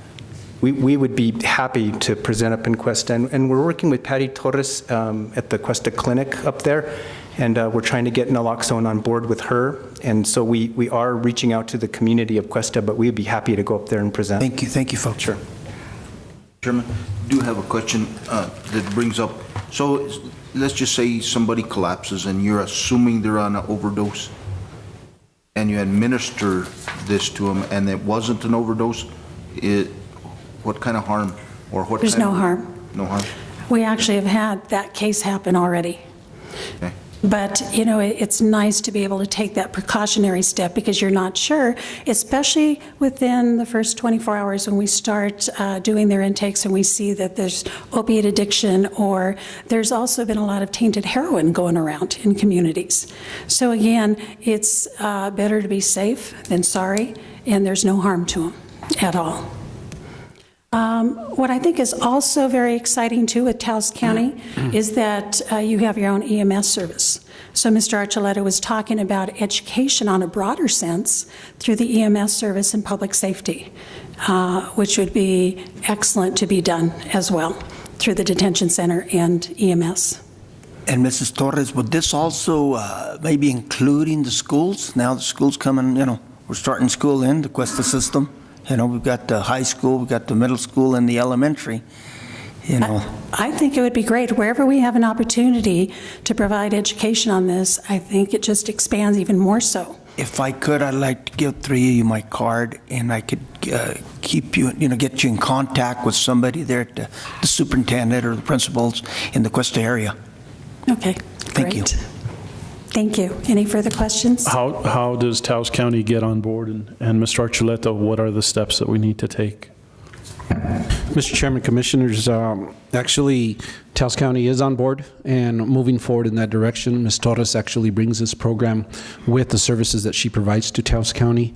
Floyd's been involved in the policy and procedures for that. We've been taking a look at that, and we'll continue to move forward with that. I think that we would want to expand this over to our Sheriff's Department, obviously our detention center, and I think another critical component of this is that family or inmates that are identified throughout our detention centers, that somehow we get to those families and have the families actually educated on this program and hopefully have a kit taken home with them. It's not a surprise to the families, and in fact it's a fear that a lot of them live with every day, not knowing what they're going to walk into when they walk into their son or their daughter's bedroom or into their homes.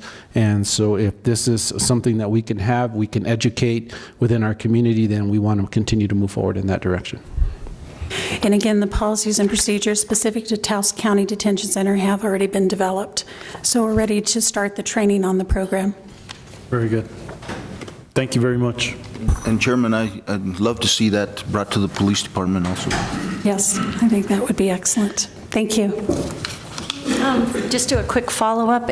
When you describe the police department, that's under city government? And so I would be more than happy to present, and perhaps with county manager's assistance, be introduced to whomever I need to speak with, because we've been working with, okay, so very good. So thank you. I'd be happy to work with John and local organizers or whatever we need to do, and follow with what we've been able to do in Espanola and soon in Santa Fe. Thank you. Thank you. The results from other states and other cities in terms of numbers saved is phenomenal by local police persons. Mr. Chairman, Commission, also, I think we need to look at it in a broader sense, and if we could also involve our volunteer fire departments in this. They are usually sometimes our first responders before our ambulance can get there to certain locations within our communities, because we have so many of them spread out throughout Taos County, that this would also be an excellent avenue for that. One of the moves that we've taken in the state, working through the Central Office of Emergency Responders, is to expand the scope of your volunteer firefighter forces. So persons, I'm sorry. There's a three-tiered credentialing for emergency responders. And up until a few months ago, the lowest level, the earliest credentialing, it was not allowed, did not have in their scope the ability to administer intranasal naloxone. So that's why I jumped up. This is a really important point, that now the emergency responders who are volunteer firefighters do have in their scope the ability to administer intranasal naloxone. Second step to that intervention is figuring out how to get intranasal naloxone into the hands of your volunteer firefighters. That's another discussion, but I'd be happy to inform that as well. Okay, thank you. Okay. We'll move on to item 8C. This is a transfer of the Taos County Housing Authority to Northern Regional Housing Authority. Mr. Lopez, good morning. Floyd Lopez, Assistant County Attorney. Good morning, Mr. Chairman, members of the Commission. I'm going to be very brief. I just wanted to report to the Commission that as of August 1st, which was last Friday, the consolidation, and what that is a HUD term for the transfer of the Taos County Housing Authority, became effective, and it was transferred to the Northern Regional Housing Authority. And all the deeds, thank you to the mayor and to the chairman, and all the consolidation agreements and everything necessary to effect the transfer occurred. Floyd Martinez of the title company was incredible in getting out a title policy very quickly. And I think Mr. Cordova now is in the process of transferring most, if not all, of the funds to the new authority. So I just wanted to report on that. Very good. Well, thank you, Mr. Lopez and Mr. Malone, and our county manager and our finance, and of course all of our departments that were involved in that transfer. It didn't go without glitches. There was a lot of things that had to be repeated, a lot of times when signatures had to be repeated on the same document in order to get it all to be effective. So at this point, now it is. totally out of the hands of Taos County, or? Mr. Chairman, basically, yes, the operations are, the employees are no longer Taos County employees. This final paycheck coming up Friday will give them their payouts. We still do have to transfer the rest of the assets, vehicles, cash, those kinds of things, and we're working on giving them a big amount of money to keep their operations going while we hold on to enough to make sure that we're made whole on all the obligations that are outstanding, all our payables and those kinds of things. Okay. Mr. Chairman, let me ask, on the benefits, Taos County going to have any savings on the benefits of those employees? Well, yes and no. I mean, we will save what we're contributing in terms of our para contributions and the benefits, but it'll be minimal. The county will continue to carry the benefits and then bill the Northern Regional Housing Authority until they get to the number of employees necessary to be able to carry their own benefits. And that's something that the Taos County is working with them to continue to offer for the employees so that they could not have a lapse in benefits. But para will be administered through the Northern Regional Housing Authority to the employees. We won't have to worry about that anymore, any longer. So basically the employees were made as smooth of a transition as possible, considering that they are changing from one entity to another. They'll still get their para, they'll still have full benefits without a lapse. How about health insurance and that? Yes, sir. Okay. Mr. Chairman, Commissioners, I just want to note that a year and a half ago when Taos County took over this program, staff started working diligently to make the program whole, bring it back into operational status, and to continue to make sure that people in our community have homes to live in. Even to the end, I want to just commend legal, both of our attorneys. I want to commend our finance director and his staff for all the work that they've done to get this program up to shape, in good working order, and transferred over. I think Taos County is better for that, and I think the staff is sometimes very modest in their approach. There was a lot of long hours, a lot of late nights, and a lot of jumping through hoops to get this done, and I just want to commend the staff for their excellent work on this process. Who's, Mr. Chairman, who's the contact person whenever they have any concerns? I am no longer taking phone calls. Mr. Chairman, Commissioners, I think the chairman of the Northern Regional Housing Authority, Santiago Chavez, would probably be the main point, and then he could contact the people from Smart Inc. that are the contractors working for Northern Regional. They got the same phone numbers? And I will get that to all of you. I'll send out an email with contact, and hopefully a contact for somebody at Smart as well, but I would probably administratively go through Santiago to make sure that he can take care of the needs that they have. And you know, it should be noted, we're not just washing our hands of it today. We're continuing to help Northern Regional and them have a good transition, whatever it takes from the county side as well. Chairman? Mr. Chairman, Commissioners, also, if you could relay, I've called these folks, nobody answers the phone. If they're on vacation or what? Thank you. Okay, thank you very much. Any questions, other questions or comments, Commissioners? The deeds. Yep, it's done.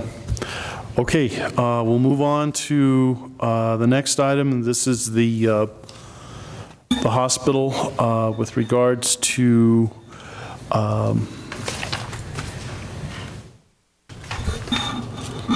discussion, consideration regarding the hospital lease agreement with Taos County.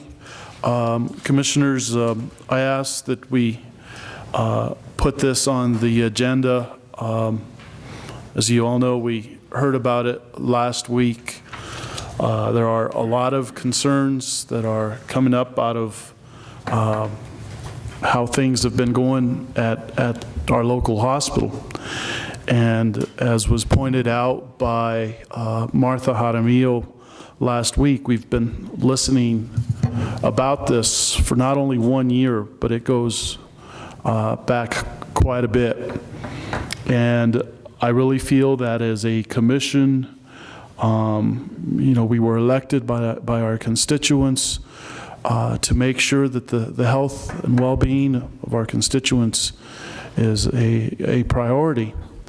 And this is part of it. As you all know, Taos Taos County owns the physical building of Holy Cross Hospital, and we have a lease agreement with Taos Health Systems.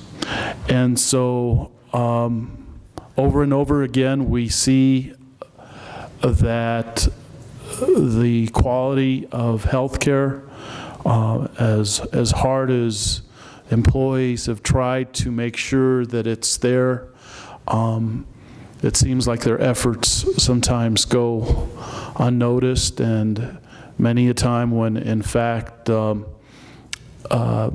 not being respected for what they try to do to provide proper health care to Taos County and those who visit the hospital.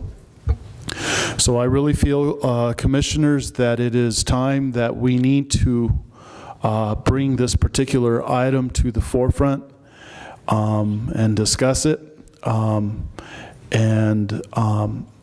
As you see the agenda, it's only for discussion, but I really feel that some sort of a letter be made out or written out to Taos Health Systems to let them know that the county, this county commission administration, is very concerned about what is going on at Holy Cross Hospital. And it is time that we come to the table and discuss this and bring some resolve to it. I don't know what the answers are. I've met with various people from Holy Cross Hospital who are involved with Holy Cross Hospital, and there are a lot of ideas. But I do feel that the county, the town of Taos, anyone that is responsible for the health care and the well-being of our constituents needs to be at a table to address all of the issues that have come up within the last couple of years. And at this time, I would like to open it up for discussion from the County Commission, our Mayor Baroni, our administration, Mr. Archuleta, and of course the employees, the people who represent our hospital. Would be nice to hear some ideas and some discussion as to how to deal with this. Mr. Archuleta. Mr. Chairman, Commissioners, our county attorney is prepared to actually give a brief overview of the lease agreement and the contingencies on that lease agreement. The Taos County staff has not actually looked at the possibility of taking back that lease agreement or taking those steps. I think if that's the wish of the commission, at some point we'd be willing to bring some recommendations in front of the commission and what the impacts of that would be and how we would move forward in the future for that. But we are open for dialogue, questions, and maybe direction from the commission at this point as to how we're going to continue to do this. Mr. Archuleta, I really feel that, when I asked that this item be put on the agenda and I had the discussion with Mr. Malone, he warned that there are a lot of things that need to be taken into consideration before this commission would even consider taking back this lease agreement with Taos Health Systems and opening up possibly an RFP for other entities to consider taking over the provision of health care at our hospital building. And so I'm fully aware of all of those issues that could come up, and that's why I believe it is in the best interest of everybody involved to try to come to some resolve versus taking it to the next step and putting out an RFP for this to be resolved, or even to make sure that the board of Taos Health Systems finally listens to the concerns of everyone involved. Mr. Chairman, Commissioners, I understand wholeheartedly those concerns. I know that there's some people in the audience today from Holy Cross Hospital, from the local union, I don't see anybody from administration here, but I'm wondering how the new CEO or interim CEO is doing. Has he met with staff? Have there had general staff meetings? Has he met with the union? Are any of those considerations being taken into place? That individual was not able to present at the last meeting, as we know. The CFO actually was able to come and talk to the commission, but I don't know if there's been any change at all with the change of the administration down there, and maybe some people from the Holy Cross Hospital would like to address that for the commission. Thank you, Mr. Ask a Archuleta. question before she starts, Mr. Chairman. This board that we have appointed over there, let me ask this question since you're an employee. Are they working with you people or working against you? At this point, I would have to say we are trying to work together with them, but it's been quite a challenge to do so. So in other words, this board is taking what the old administration was doing at the hospital, going on their side. Is that right? The board is trying to look for the future of the hospital and trying to do the right thing. And I think sometimes they are faced with a lot of challenges also, and maybe don't get all the information that they need to make the best informed decision. Let me just, I think Commissioner Dudon, just to correct, there was a task force of which Mr. Blankenhorn was appointed to, and in fact, that task force has been discussed, and they've been quite helpful. Right, correct, Ms. Jaramillo? Yes. It's the actual board of Taos Health Systems where the problem lies at this point. That's correct. Commissioner Blankenhorn, did you want to say anything about that? No, just whether he was referring to the Taos Health Systems Board or the committee. Oh, I was referring to the committee. Yeah. If you can say something about the committee. No, to the board. To the board. I was referring to the board. No. People that we have appointed. The Health Study Committee that was set up and began last December has been incredibly helpful to educate and communicate with. We have town council represented, we have commissioners, we have concerned citizens, a wide diversity of people, and we have a lot of good attendance from the community of people who are interested in the future of our hospital. So that's been a very positive step. And it's the other board that... It's the other board that I think I'm very excited we have some new board members, and I'm interested to see what they will do and how things will change with their presence on the board.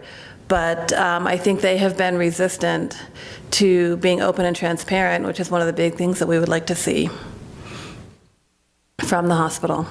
Open and transparent with regards to not only the hiring practices, but also, most importantly, well, one of the very important lines is the fact of how the hospital is run financially. Yes. Yes, we oftentimes ask for different financial information, and our requests are denied by the hospital. And so we don't really know where the money is going or how exactly it's being used, and that's something that's concern to us and should be a concern to you, because it was your money that helped us get the match to get our recent influx of money from the state. And with regards to that funding that Taos County provided last year, is it possible to trace it? How much did we contribute last year? $1.5 million? 1.6 million? No, Mr. Chairman, Commissioners, that's not correct. Taos County had budgeted $1.5 million, 500 to give to healthcare to the state for that. We have only transferred over $687,000, I believe, off the top of my head.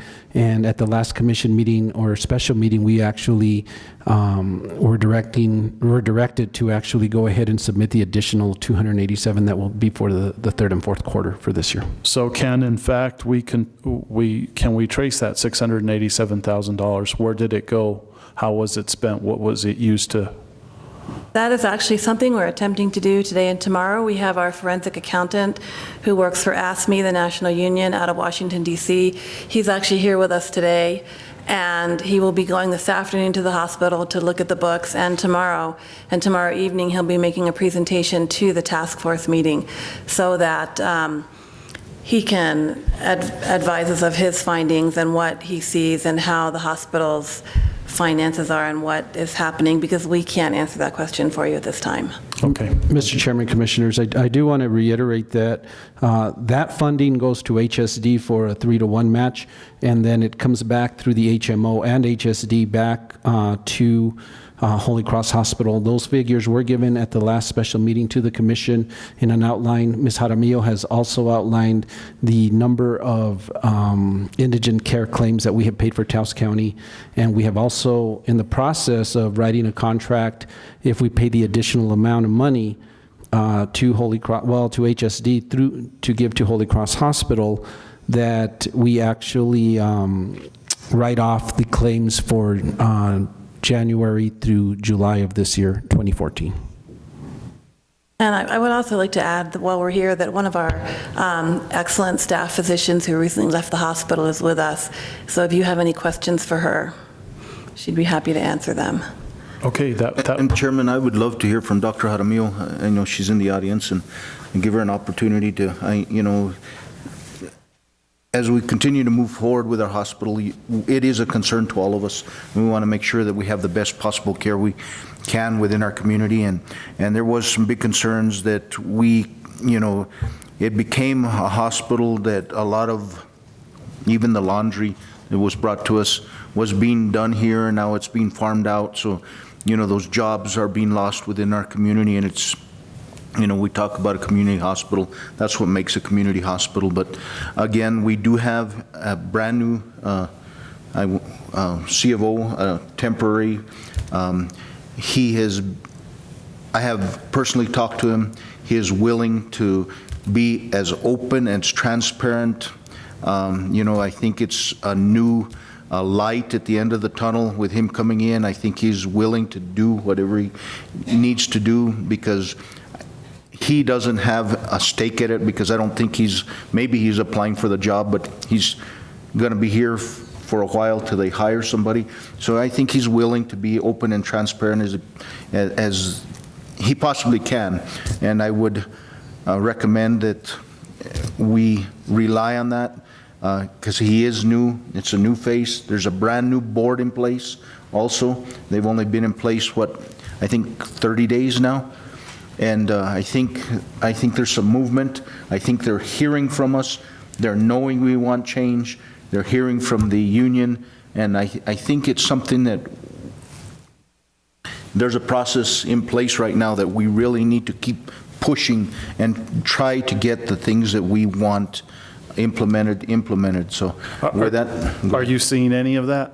I am encouraged by the new CEO. He is reaching out. He's met union leadership, different ones of us, and he is trying to work with us in the midst of coming into a very difficult situation that he was left with. And what we would really like to see is have the hospital put a hold on hiring a permanent CEO until we can determine together with the community what we want for our community hospital and find someone who will fit that bill and who can help bring Taos' hospital to the place where it needs to be. Okay, thank you, Martha. And Dr. Jaramillo, welcome. Hi, I'm Dr. Cipri Jaramillo. I've met many of you before. Just to give you a little background on where I'm from New Mexico originally, middle part of the state. I've been in Taos since 1999. I've been on basically the medical staff since 1999. I was employed as a hospitalist for the last 9 years, which is inpatient adult medicine. I'm invested in this community just as much as everybody else who lives here is. I think one of the greatest challenges right now that is hitting the hospital and hitting healthcare in general is the fact that the people who really should be in charge of medical care have no power anymore, and that's the physicians and the nurses. I would say probably the biggest fault of the previous hospital board was the fact that they listened to everything the administration told them and didn't get any other information from anybody else. I would say when you have lost 10 physicians in a year's time, there's a huge problem. When the medical staff is saying, we aren't having any input in the decisions that are being made in this hospital, that's a huge problem. The fact that last week I said goodbye to 2 extremely talented physicians who are no longer going to be on medical staff, Dr. Young and Dr. Foster, is very disappointing. These are people who live in this community, who have children who go to school in this community, who no effort was made to retain them. And if you're looking at things from a financial standpoint, I believe I read an article, I don't know, within the last month. Anytime you lose a physician, it's about $360,000 to try and replace them, with recruitment and all the costs that go along with that. And bottom line is, those are people you want to retain. Those were quality physicians who are leaving the community now.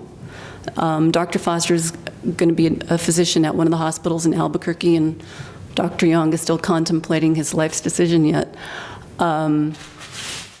So as you know, the hospital is going from 24-hour, 7-day-a-week inpatient physician coverage to half that. So the company that is taking over the inpatient adult medicine, we're going from 5 physicians, 4 full-time, 1 part-time, to 2 physicians and 4 nurse practitioners. And the nurse practitioners are in the process of being hired now, so they're not anybody from here. Hopefully they'll be from New Mexico and have some understanding of the community. Once again, I'm going to go back to what I said before. When you're losing that many talented people, there's something wrong.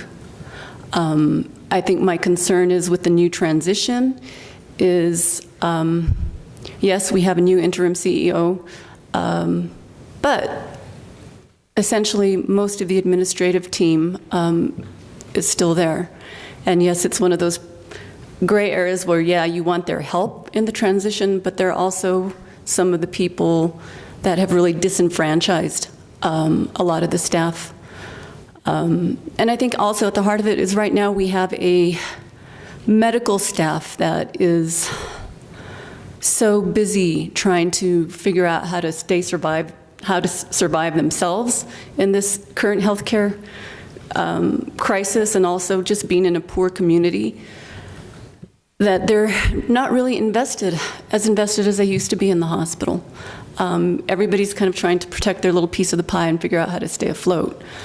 And essentially, in one of the meetings that, for instance, when we basically found out that the hospitalist program was going to be outsourced, the response from one of the committees was, well, we don't like it, but there's nothing we can do about it. That's your physicians. And that's a sad statement. And unfortunately, that is going on throughout the country. I think we have a unique opportunity here in that we do have some control over what goes on in this hospital. And, I think one of the things that the medical staff, the medical community needs to really grab onto is, the whole thing of think globally, act locally. Yes, I can't change a lot of the stuff that's going on in nationwide healthcare. There are some opportunities to utilize some of those changes so that it works well here in Taos County. But I also think we need to have an invested medical staff, and also we need to have an empowered medical staff. My concern, and this was the concern that some of those physicians left, was the fact that you try and discuss some of your concerns in appropriate avenues, basically committees at the hospital, and nobody felt like they were being heard.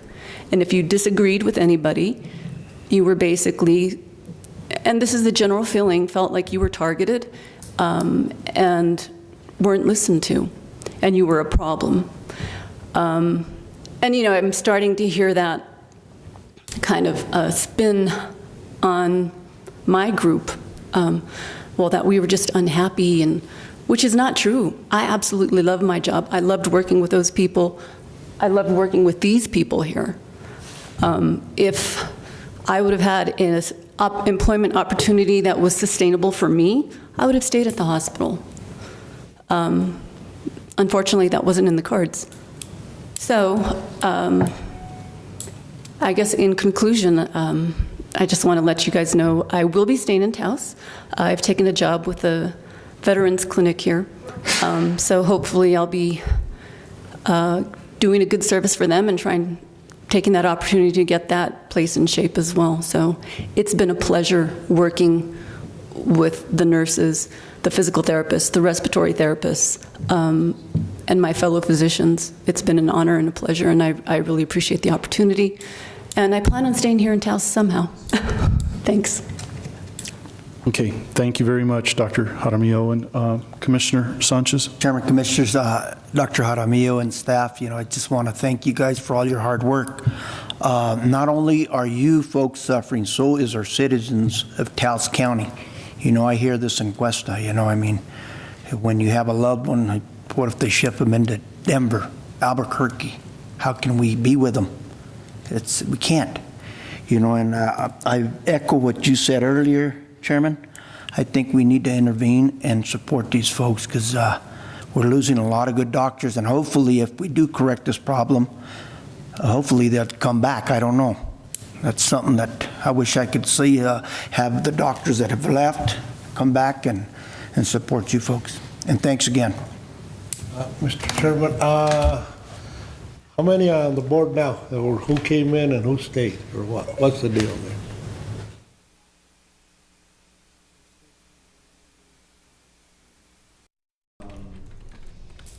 So I don't think there's going to be any difference.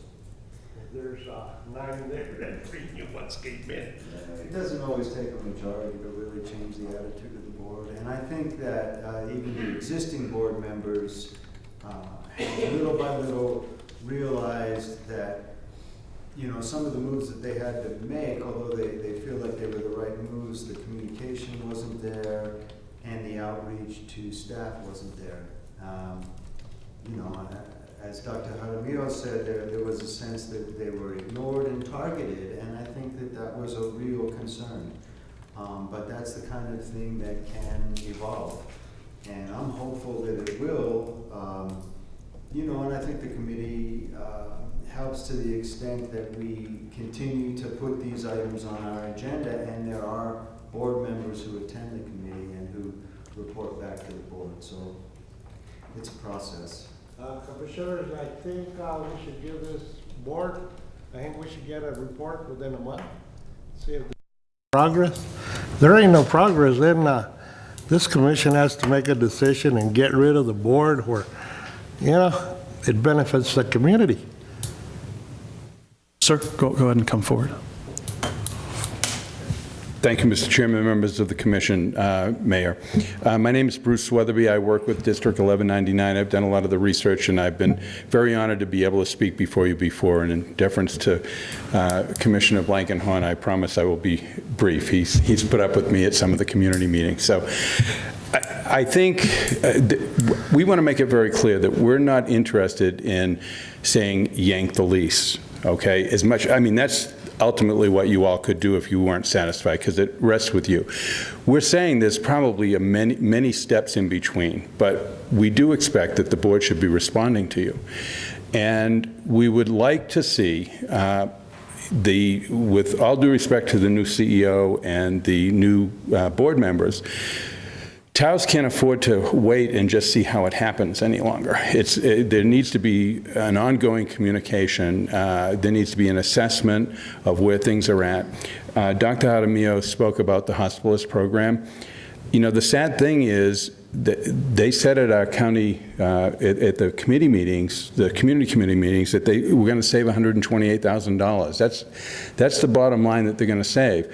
To solve a problem that really had nothing to do with the service, with the care. It had to do with them not being able to collect the bills. So that's a management issue. You don't get rid of your doctors because you're not good bill collectors. And those are the type of systemic problems that we think that need to be addressed and quickly, because we don't know what the next group is going to be. And while the state has stepped up and finally committed to a certain amount of money, as you all know, that changes from year to year. You don't know what's going to happen next year, if that formula is going to change, if there's going to be a different administration, or if this administration changes its mind because it's no longer an election year. There are a lot of variables, but there are some things you can control, and that is, let's sit down and reassess. You don't have to pull the lease to have a discussion about whether you want to make some changes to the lease. That's something that you could do in the interim. What was good 15 years ago may not be the plan that you need today. And that's kind of what we're asking, is to have that discussion. And for really, one of the things that was disturbing to me last week were the comments that while we even, in what we had presented to you with the idea of reaching out to UNMH, and they said that they've been doing that, and that was encouraging to us. But my goodness, UNMH is a public facility, and why are they doing these things behind closed doors? Why do you find out about it? We asked, at one time during the committee meetings over the last 8 months or so, did they acknowledge that they were having those meetings? And Spencer said, I like Spencer. Spencer, he was very honest. He said, we were under a non-disclosure agreement. Well, the inference was that was UNMH's requirement. Damn. A public, I mean, they're more of a public facility than Child Health Systems. If they really put that requirement, and I'm not absolutely certain that they are, but all of that needs to be in the public. You guys are elected. You operate in the public. Your executive sessions are very limited. The public's got a right to know about this stuff. Almost every single dollar that a hospital takes in, whether it's Holy Cross or some other hospital, they're public monies, essentially. They come from people. They come from a need to be taken care of. And we're saying that as uncomfortable as it might be sometimes, get it out there so people know what the real issue is, and you all can step in and avert the kind of concern, the kind of problems we have when you yank and lose 5 really good doctors. And decide that some company in Arizona is going to run the place better than the folks here. I really believe locally, when you need an expert, you can go hire an expert for a certain thing, but there's no reason there aren't enough locally talented people to be doing what you need to do. But, is there an on-call pediatrician at the hospital at this point? I couldn't speak to that. I would have to. And the last communication that we had our chief medical officer, who is a pediatrician, on call for the first 4 days of this month to cover labor and delivery and the babies being born. At this point, we have not heard from the hospital if there will be an on-call physician to continue to cover labor and delivery. And as of today, we are not admitting any pediatric patients to the hospital because we do not have a physician to take care of those patients. So, for example, if your child or grandchild comes in with an asthma attack and might need to be watched overnight, they can expect an ambulance ride to Espanola or Santa Fe because they won't be admitted at Holy Cross. They won't be admitted until the hospital can work out some kind of a solution. So the situation has gotten worse then? Correct. Okay. Commissioner Sanchez. Chairman, Commissioner, also, I've touched on this before. I talked to Ms. Jaramillo. This outsourcing, it's just crazy. We got people that are not working. For example, 300 from Chevron Mining. I bring that up all the time. What about the people who've been laid off from the hospital that need their jobs? Where are they at now? We need to start leaving our jobs here. As you brought up there, Commissioner Roney, we've got to take care of our own. We've got a lot of talented people, and I applaud you for taking the medical field. It's not an easy field to take, but I compliment you folks. It's really nice to have folks up there because we never know what's going to hit us, and having somebody to take care of us like you guys, it's awesome. Thank you. Commissioner, then I will state, we bring this back in a month's time, and if there ain't no changes, I suggest this commission do something about it. Commissioner Mayor? Thank you, Chairman. Dr. Jaramillo, if I could, I don't want to put you on the spot, but in our last meeting, there was a lot of concern of transfer out of patients that came through the emergency room, and because of the, I don't know, you want to call it the lack of expertise within the hospital, or just that some of the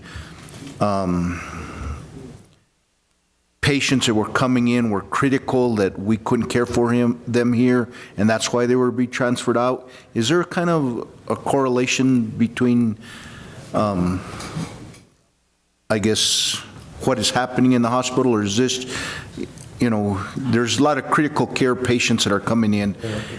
And that actually is more of an actual staffed beds issue. As you know, earlier, when was that? We went from a 4-bed ICU to a 2-bed ICU. And so essentially, our intensive care unit is, by all intents and purposes, yes, we deal with critically ill patients, but it's also what we call our step-down unit. So that would be basically patients who are not really ready to go to the regular med-surg unit. So if those beds are taken up, we've got to transfer. Okay. You know, that it has been challenging trying to figure out how to work with that bed situation. Fortunately, we've had a really good staff that when we've run into some challenging situations, we've dealt with it. But that being said, if a patient comes into the emergency room who we could have taken care of here, but we don't have the bed, they get shipped out.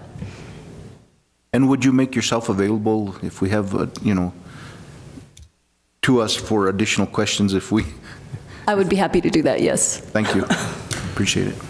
Okay, and then Martha, for example, another question with regards to the fact that similar sized hospitals have pretty much put an end to a contract with Quorum. What has been the reason for that? In our research, we have seen that other hospitals have ended their Quorum contract for Medicaid fraud, Medicare fraud, for issues of mismanagement by CEOs that were sent by Quorum, and also for issues of Quorum provides a buying contract in a buying group so the hospital can get supplies cheaper, and it turns out in some of those cases it was actually costing the hospital more money to do the buying contract than to go with another. So the relationship in Taos is Taos Health Systems has hired Quorum. Correct. To manage the hospital. Quorum provides us a CEO and a chief financial officer. Okay. And then as a separate contract, Apogee. Quorum also provides a buying contract for the hospital. So those are two separate contracts. Okay, and where does Apogee come Apogee is another contract with a healthcare company based out of Phoenix who provides us doctors and nurse practitioners to staff the hospital and see patients in the hospital. And how is that end of it working? So far, it's too soon to tell.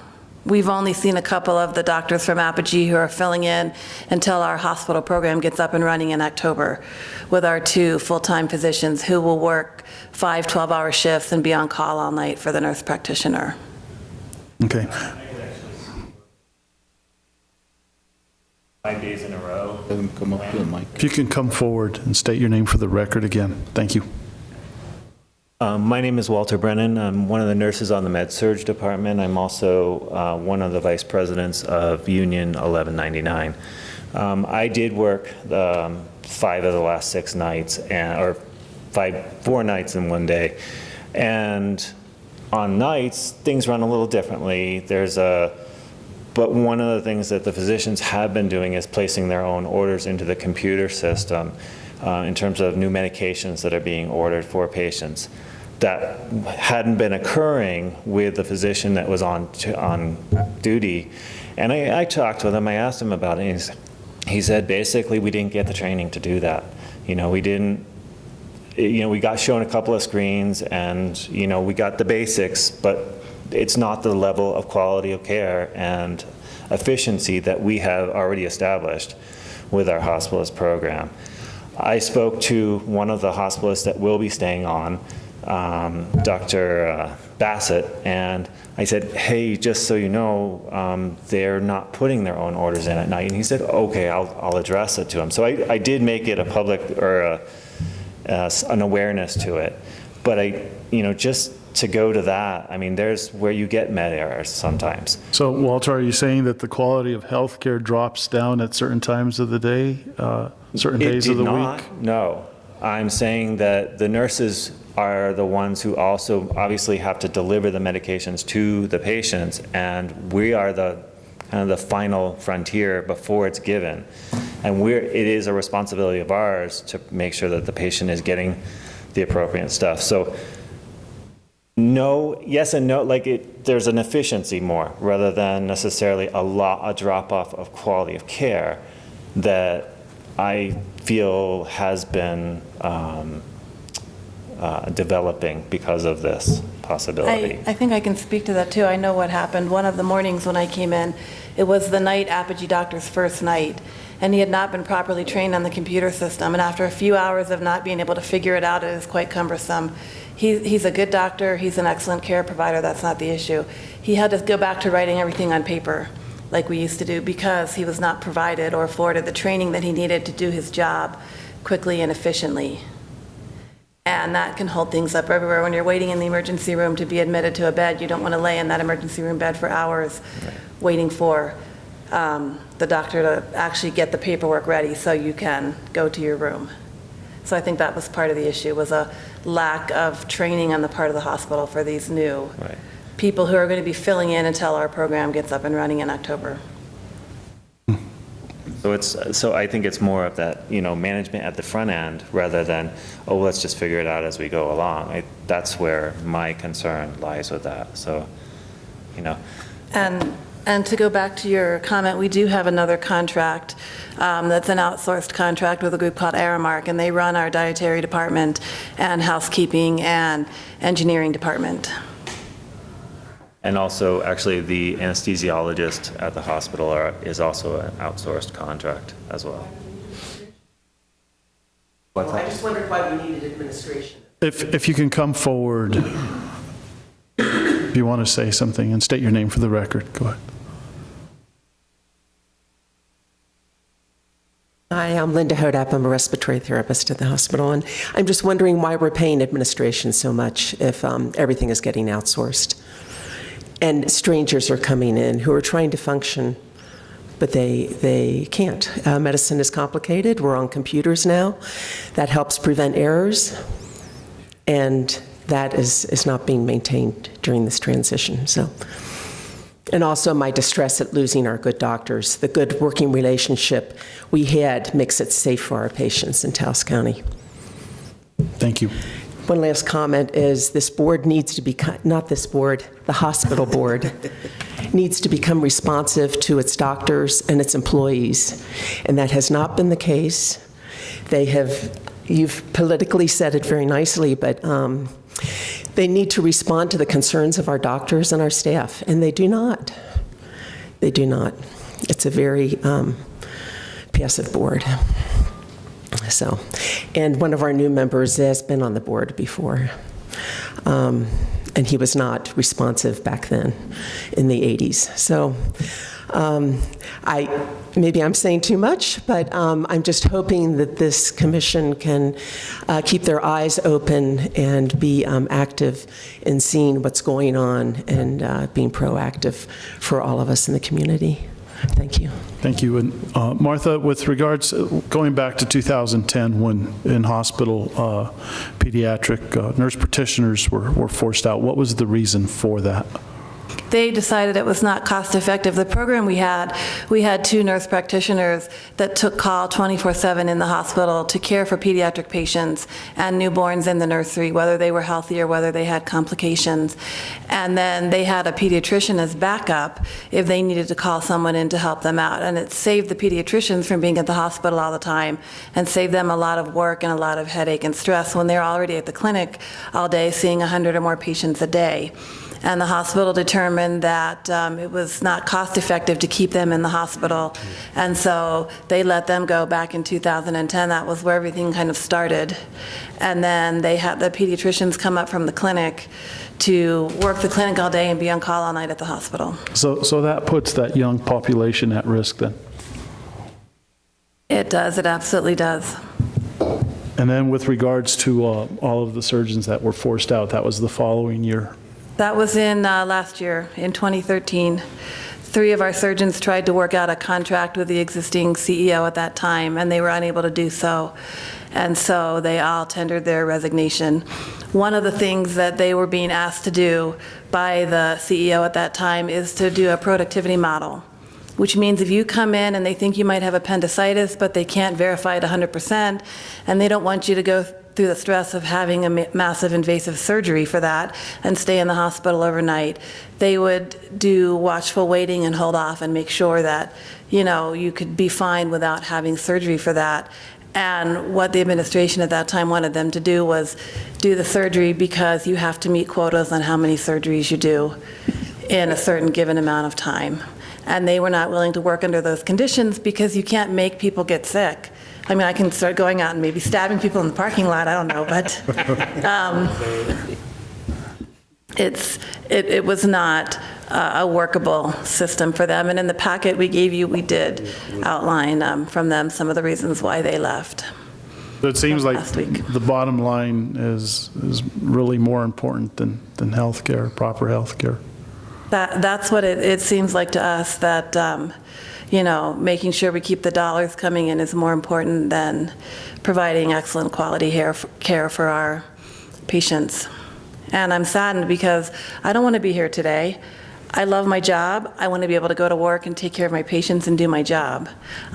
This is not my forte to come up and speak in front of you guys and talk about what's happening at the hospital, but I need to do this, and I need to be heard so that I can continue to do my job. Well, we certainly respect your thoughts, and I appreciate the fact that all of you have come forward with this issue. And at this time, I'd like to hear from Mr. Malone, our attorney.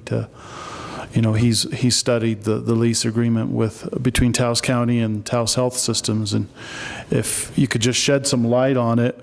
I know that Taos County doesn't have any authority over the board now. We just have our relationship basically consists of that lease agreement, but we can't go in and advise as to who to put on the board. We can't let go of the board. We can't hire new board people.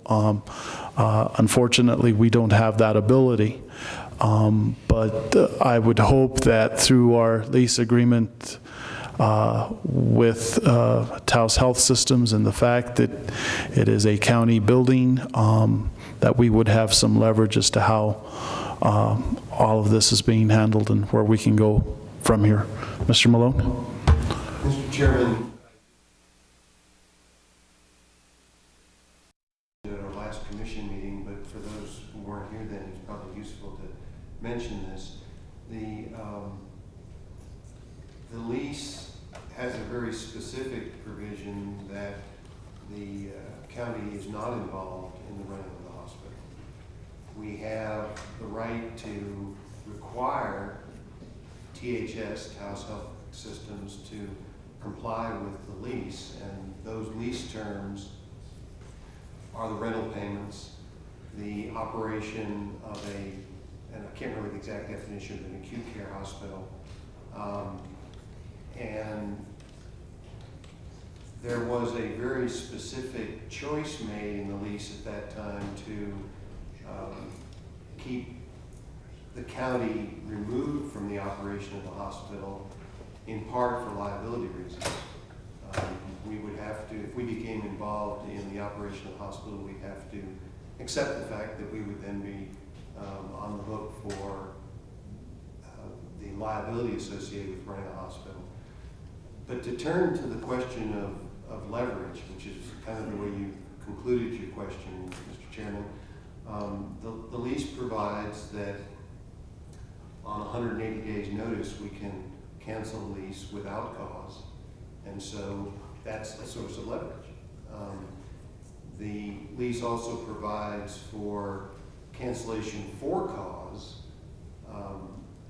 but the kinds of things that have been discussed here today, because we're not involved in the operation of the hospital, are not among for cause. If the hospital failed to pay the rent, if the hospital failed to function as an acute care hospital, again, I don't remember the exact language in the lease, but function as it's required to function in the lease terms, then there would be a basis to cancel the lease for cause, and that requires 30 days notice and time to remedy whatever the matter is that is alleged for cause. So I guess the short answer in kind of wrapping all that up is to say that the primary leverage that the county would have is the fact that we can on 180 days notice cancel the lease. But Mr. Chairman, that's 6 months down the road. So in other words, these people come in front of us and here we sit like ducks, we can't do a damn thing about it. Well, in terms of forcing something legally, that's true. But in terms of making our concerns known to the hospital board and urging them to address these concerns, that's something that you can do. But in terms of stuff that we can do, require people to do legally, that's correct, Commissioner Grant. But in other words, if Taos Health Systems does not listen to the complaints of the employees and residents of Taos County and to this commission, in a sense, put out an RFP for someone to manage our hospital, correct? In details, yes, we could, but I think that while the current lease is in place, we have to make the timing all work out right. Correct. So, Mr. Chairman and Commissioners, just a quick legal question for Mr. Malone. What's the possibility of actually amending the lease, and what would be some of the avenues to amend it? Is that a possibility so that the commissioners could have more say-so? The lease can always be amended, but that can only happen by agreement. Taos Healthcare Systems would have to agree to the amendment. Like, Commissioners, I really feel, Mr. Archuleta, that let's wait a month. Let's see if we can have a meeting, invite the town of Taos over, a joint work study between the county, the town, Taos Health Systems, the employees, the current employees of our hospital. Let's have a roundtable discussion. Let's put all these issues on the table and let's discuss them. I believe Taos County has some choices, and the primary one is that lease with Taos Health Systems. Let's discuss, let's come to some conclusions, some things that are going to benefit all, and most importantly, the health and well-being of our citizens of Taos County and anyone who has need for that hospital. Let's make sure that a year from now we're not discussing the same situation, the same problems. Let's go ahead and take care of it at this point. And I would really like to have this board, our administration, Mr. Archuleta, Mr. Malone, initialize a very strong letter to the board, letting them know what we're concerned about and put on some of those points that we as a commission are hearing about from our constituents, but then also letting them know that what we intend to do eventually if these things do not work out.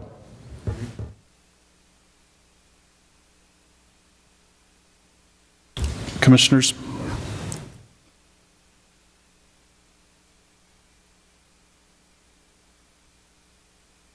Okay, Candace? Mr. Chairman, I think there was an individual here at the front. Okay. Also.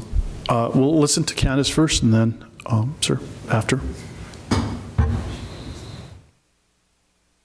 I just wanted to brief you of what I've been hearing from Penasco residents, and I think Commissioner Duran is aware of this. In 2009, a group of Penasco residents asked for a Kresge grant, which is a Kmart grant for health care. They needed someone to, as a fiscal agent. They went to the hospital. This $750,000 grant was specifically to be earmarked for Penasco, for substance abuse, alcohol abuse, health care. During that time when the hospital took over the grant, it was taken away. They don't know what happened to it. Some of the money did go to Penasco schools and childhood initiatives, but they never received the bulk of that money to benefit Penasco. And consequently, a lot of people from Penasco do no longer use Holy Cross because they don't trust them. And so I just wanted to let you know, this was a grant that they received in December 2010. It was a 3-year grant for $750,000.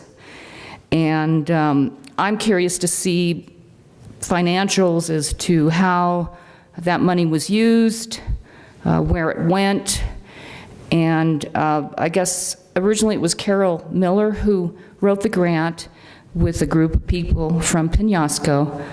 And at a meeting at Pico de Pueblo where Mr. Hofstetter was there, I guess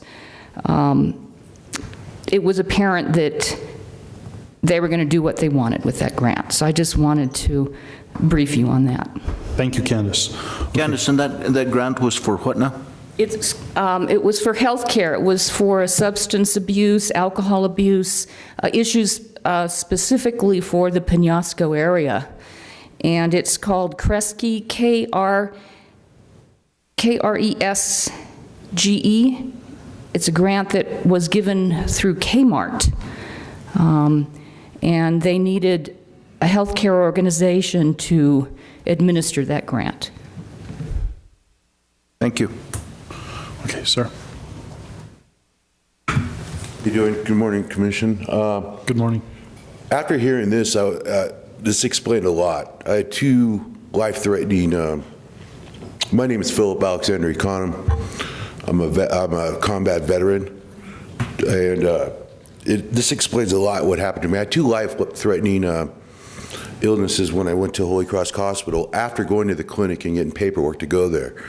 One was a heart attack and one was more of a personal matter. But I wasn't in the hospital more than 30 minutes, and they wanted to fly me to Albuquerque to take care of these illnesses. This explains a lot. I mean, I felt then, the worry came over to me that how am I going to get back from Albuquerque instead of being taken care of here, and this explains a lot to me. And I even asked during my heart attack episode, is this an administration move? I go, I don't want to get in a helicopter with my PTSD. I do not want to get in another helicopter again. And that scared me that I wouldn't even make it down to Albuquerque during the flight. And when I asked if this was an administrative move, I don't recall the doctor, but I remember everybody left the room after that. And I pretty much asked for a nitroglycerin pill, got my blood pressure back down, and I was safe to go back home. But I mean, this explains a lot to what this is going on. And I'm just worried that other veterans that have to use the emergency room here are not going to get the health care that they need provided for them at this time. Whether or not they need to fly to Albuquerque or be administrated into another facility close by. But this is a grave concern that just came up to me as I'm hearing this.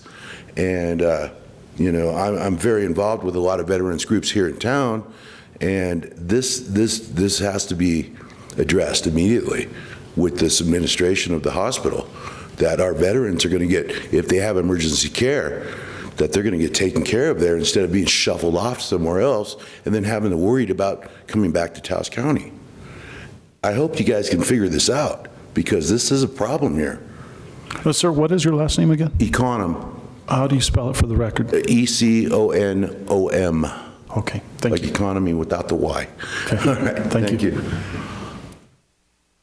Ms. Jaramillo. Just to kind of clear that up a little bit, there are some things that we will just automatically fly out, like an acute coronary syndrome. It's just things we don't have the specialties to manage here. And so that's, that does not have anything to do with beds or lack of beds. That's just what we can safely manage here. And then just the other thing, which I guess I'll be learning more about, is that there are different VA contracts, and a lot of the times, from my understanding, is the VA wants their patients in their facilities. So they might not pay for you to be admitted here. So there's a lot of stuff that probably played into this. I don't know the specifics. Okay.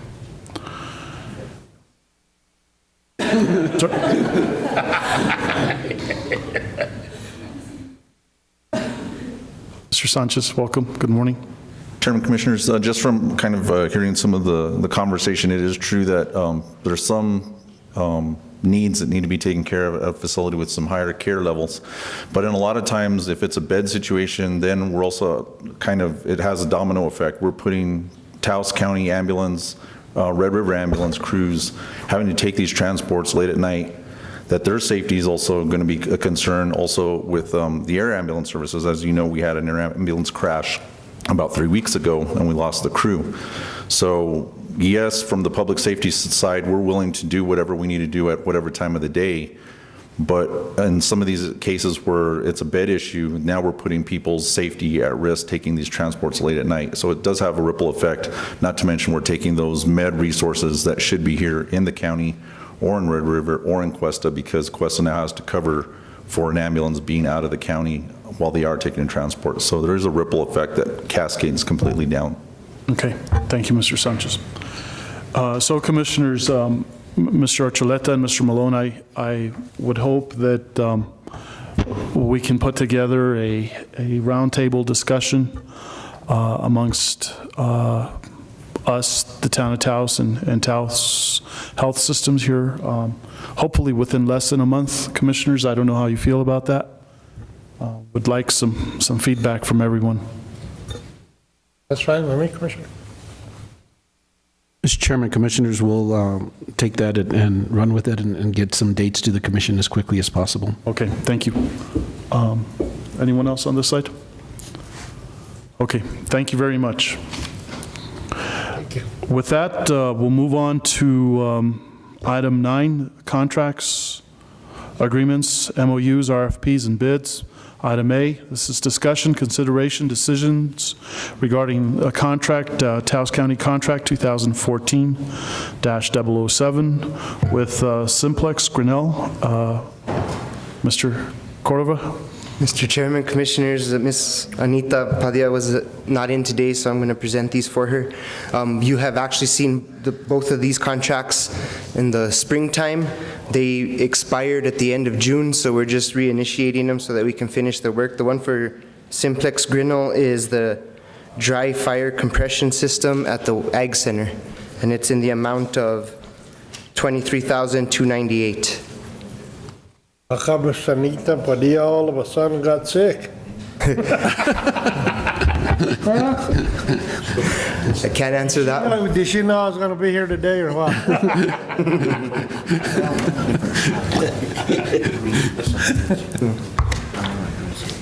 Okay. Very good. So, your recommendation? I recommend approval so that we can finish the work. As I mentioned, it was already initiated. The contract expired on June 30th. The work's begun. Somebody's overlooking it. It ain't going to come back like this morning. No. After the fact. So moved to approve. Okay. Madam Clerk. Yes. Yes. Yes. Yes. Yes, okay, we'll go on to item B, 9B, discussion, consideration, decisions regarding the request for consideration approval of contract 2014-008 with Watershed Dynamics. Mr. Chairman, Commissioners, this is basically the same situation. The contract expired at the end of June. We're reinitiating the contract. The contract amount was $39,285, and I recommend approval. Okay. So move for approval, Chairman. I did sit in on the initiation of these contracts, and I'm sure the rain's not helping, and that to move forward with some of them. So. Okay. Second. Madam Clerk. Yes.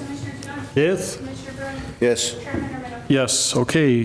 Discussion, consideration, decision regarding a request, consideration of joint powers agreement for 911, E911. Mr. Malone? Mr. Chairman, I have a question for Mr. Archuleta. Go ahead, Mr. Malone. No. Oh. How's everything coming along with 911? Or when I get out of this commission day 1, January, they're going to say it's going to take us another 6 months. Huh? Mr. Chairman, Commissioners, we're still on key for December 15th as the date that we will start operating the E911 system out of Taos County and out of the building across from here. As you look over to the south side of the complex, the vault has been finished. We are meeting with the sheriff this week or early next week to start the transition from moving the ammo and the different things that go in the vault from the Sheriff's Department, and then hopefully with a follow-up a week after that with the whole Sheriff's Department moving over to their new building, which is now ready for them to occupy. Shortly after that, we will, the equipment has already started coming in to Motorola in Albuquerque. We are going to have a kickoff with the new equipment. We'll be inviting the commissioners to join us for that kickoff down in Albuquerque, and then shortly after that we should start the installation process up here. So it's still on cue, and we'll continue to move forward. We're still looking at hitting that December 15th date. If not, staff will come back and present to the commission if we need an extension on that, but that is still our hope and desire. No, can't have no more extensions because we already gave you 6 months more. We should have already been in there. Yes, sir, Mr. Commissioner. Thank you. And Mr. Archuleta, just a request maybe from staff. I was approached recently by Rio Arriba County. And do we have the capacity within our facility to actually dispatch or have another partner in there? Mr. Chairman, Commissioners, we have the capacity. The issue would be to actually purchase another desk, depending on the number of calls that Taos County or the partner would receive. Right now, Taos County is purchasing 3 desks, and we feel that that capacity would be good enough even for, let's say, Red River to come over with the number of calls that they're getting. If Rio Arriba is considering that, it would probably cost the purchase of a couple of new desks and to also additional staff to make sure that we were able to man the number of calls. But that assessment would have to be made formally, and we would have to look at that whole process if that's something that the commission would want to consider at a later date. And I just want to say that because, you know, as we move forward with the number of calls, the number of employees, the expense, you know, this is one way to spread the cost out. When we regionalize these type of agencies, you know, I think it shows that there's true collaboration within the communities, and again, it would make sense to do it, provided it is an option that we can do.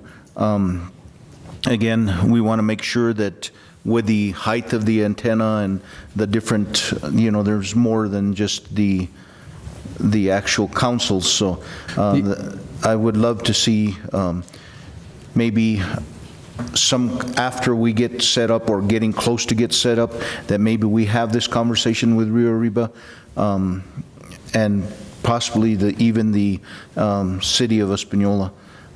You know, they approached me, wanted to know if it's something that we might consider. They haven't, you know, looked at it totally either, but their county manager has suggested it. So, you know, if it's feasible for everyone, it would lower our operating costs. It would lower their operating costs because there's collaboration. Mr. Chairman, Commissioner Barone, we can definitely take a look at that. I think that maybe Mr. Sanchez would have a couple of comments on that. I think that the height of the antenna is not a problem at this point, but I defer to his expertise on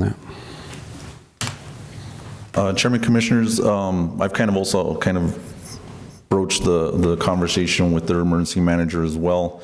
I don't know if it would be a full move to consolidate Rio Arriba County and the city of Espanola or if it would just be Rio Arriba County. Some of the things we'd have to consider definitely would be if how we make those connections back to their repeaters. They currently operate 12 repeaters across the county just for the county communications. So whether we route that back to Espanola through a T1 line or a fiber line and then just use their current infrastructure, or whether we put more radios and more antennas on our tower to link back to their system, those would be some of the things that would be the major concern and major issues we need to look at. If it's both the city of Espanola and Rio Arriba County, I believe their director has 9 consoles that they use right now, because they also dispatch for Oquewingue Pueblo and for fire for Santa Clara Pueblo. So space-wise, we would be getting really close unless we had something from Forest Service not happen, which we're still kind of pursuing, because Forest Service has been interested in the deputies' training area or their office area currently. If something happened that Forest Service didn't want to come in, then we do have space to bring Rio Arriba, and that wouldn't be an issue at all. And then, Commissioners, Mr. Archuleta, Mr. Sanchez, when we talk about the cost of providing a desk, it's just for the benefit of the public. It's not just a desk area, but there's a lot of computers, and I mean, we're talking about how much dollar-wise to be able to provide. I believe when we were looking at going from the 2 consoles to the 3 consoles, it was a cost of about $83,000 or $87,000 for that additional console. So that's something that if we were to agree, that would probably have to be something that they picked up the cost, and then we just located it here and tied it into our existing infrastructure here. Mr. Chairman, Commissioners, I guess I just want to clarify is that the telephony equipment that Taos County currently has will bring in 5 consoles total. And so in order for, if Mr. Sanchez's numbers are correct, for Rio Arriba, we would have to bring in a whole new telephony system. We would have to bring in new circuitry. I mean, it wouldn't be just the cost of bringing in additional desks to fill out the 5 units that we currently could utilize for dispatching.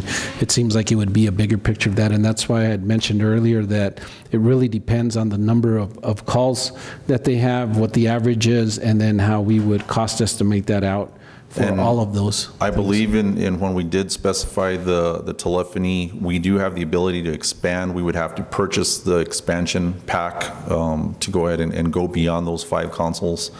But part of the stipulation when we did spec out the equipment was if there was the need to increase the amount of call volume, whether we bring Red River in, Forest Service, Rio Arriba County, if we pick up part of Colfax County, we do have the ability to step up the foundation of the equipment we purchased. I like the idea of the regionalization, and, you know, for us to eventually move into that effort, and if it could be in Taos, of course, for, you know, the fact that it provides more economic development and all those other opportunities that come into with bringing more people to this area. Is it a discussion that we need to start since now, or is it safe and financially prudent to wait until we're set up and then start that discussion after December 15th? Personally, I would definitely extend the invitation to them to see if they are serious about this, and then if they are, since now, then we could look at what those costs would be, and that way we could actually design the second floor facility to meet the needs of everybody that might be wanting to come in. One of the other issues is if they brought their facility up here, if it's their staff or if it's our staff, then is it one director overseeing both counties, or are they going to want to have a 911 director? Because now we have to look at some additional office space as well. Okay. Commissioner Sanchez. Mr. Chairman, Commissioners, now that we're talking towers, what's the status of the one at the old armory? What's going on with that? I actually spoke with Mark Flores, the facilities director, yesterday. We're trying to see where we might be able to utilize that. We do have Verizon Cellular who's come in and looked at some locations to possibly put up some cell sites, one of them actually being out at my facility in Llano Quemado, one being at the Public Works yard in Peñasco. I know that there's also been some talks with them to see if they could utilize the tower in any of those locations. When I met with them out at my facility, they were actually already had pretty much the packet designed to bring in a 60 or 70 foot monopole. So I'm trying to find out if we could utilize that tower in another area. Have a call into Forest Service to see maybe if we can put it even on that plateau north of Pilar and kind of fill the canyon in and solve some of the communication problems there. But that's Forest Service property, and I need to see if they'd be willing to allow us to do that. I know there was some talk of the Cuesta area up in Ute Mountain. They talked about that. Since most of it's BLM property and it falls within the Rio Grande Norte project, that would probably be a no. We wouldn't get an answer, even getting a no officially, probably for about 8 years, going through all the steps that are required. But since it's part of a national park, they probably wouldn't allow us to put it up. Have you checked into that, Mr.? I haven't checked into it. I'll have to check with BLM to see what the process is and if they're willing to even consider it. I mean, it may be a no right off the bat. If they were willing to consider it, it has to go all the way through BLM's chain all the way to Washington, D.C. and see if they would allow it. And if you could check into that, would you get back with me? That way I can tell my constituents what the status is. Okay. Okay, thank you, Mr. Sanchez. Mr. Malone. Mr. Chairman, Commissioners, the document that you have in your packets is the result of Mr. Caldwell, the town attorney, and I working together over these many weeks to take the 2-page bullet point that was approved at the joint session of the main provisions of the JPA and convert it into an actual document. That is what you have in front of you. Mr. Caldwell has committed to me that he will recommend the adoption of this JPA to the town council when they meet today. And I also have told him that, in my opinion, this is a good JPA, and I'm going to recommend it to this commission that it agree to adopt this JPA. Just to remind the commission of the major bullet points, the county will become the fiscal and administering agent for the 911 operation. A board of directors will be set up, made up of the emergency providers in the county from each of the jurisdictions, fire, police, EMS, and the duties of the executive director of the county as the administering and fiscal agent and of the board, the technical board, are all outlined in the JPA. The things that this JPA does that the old JPA did not do, it addresses a specific mechanism for going through the funding process every year.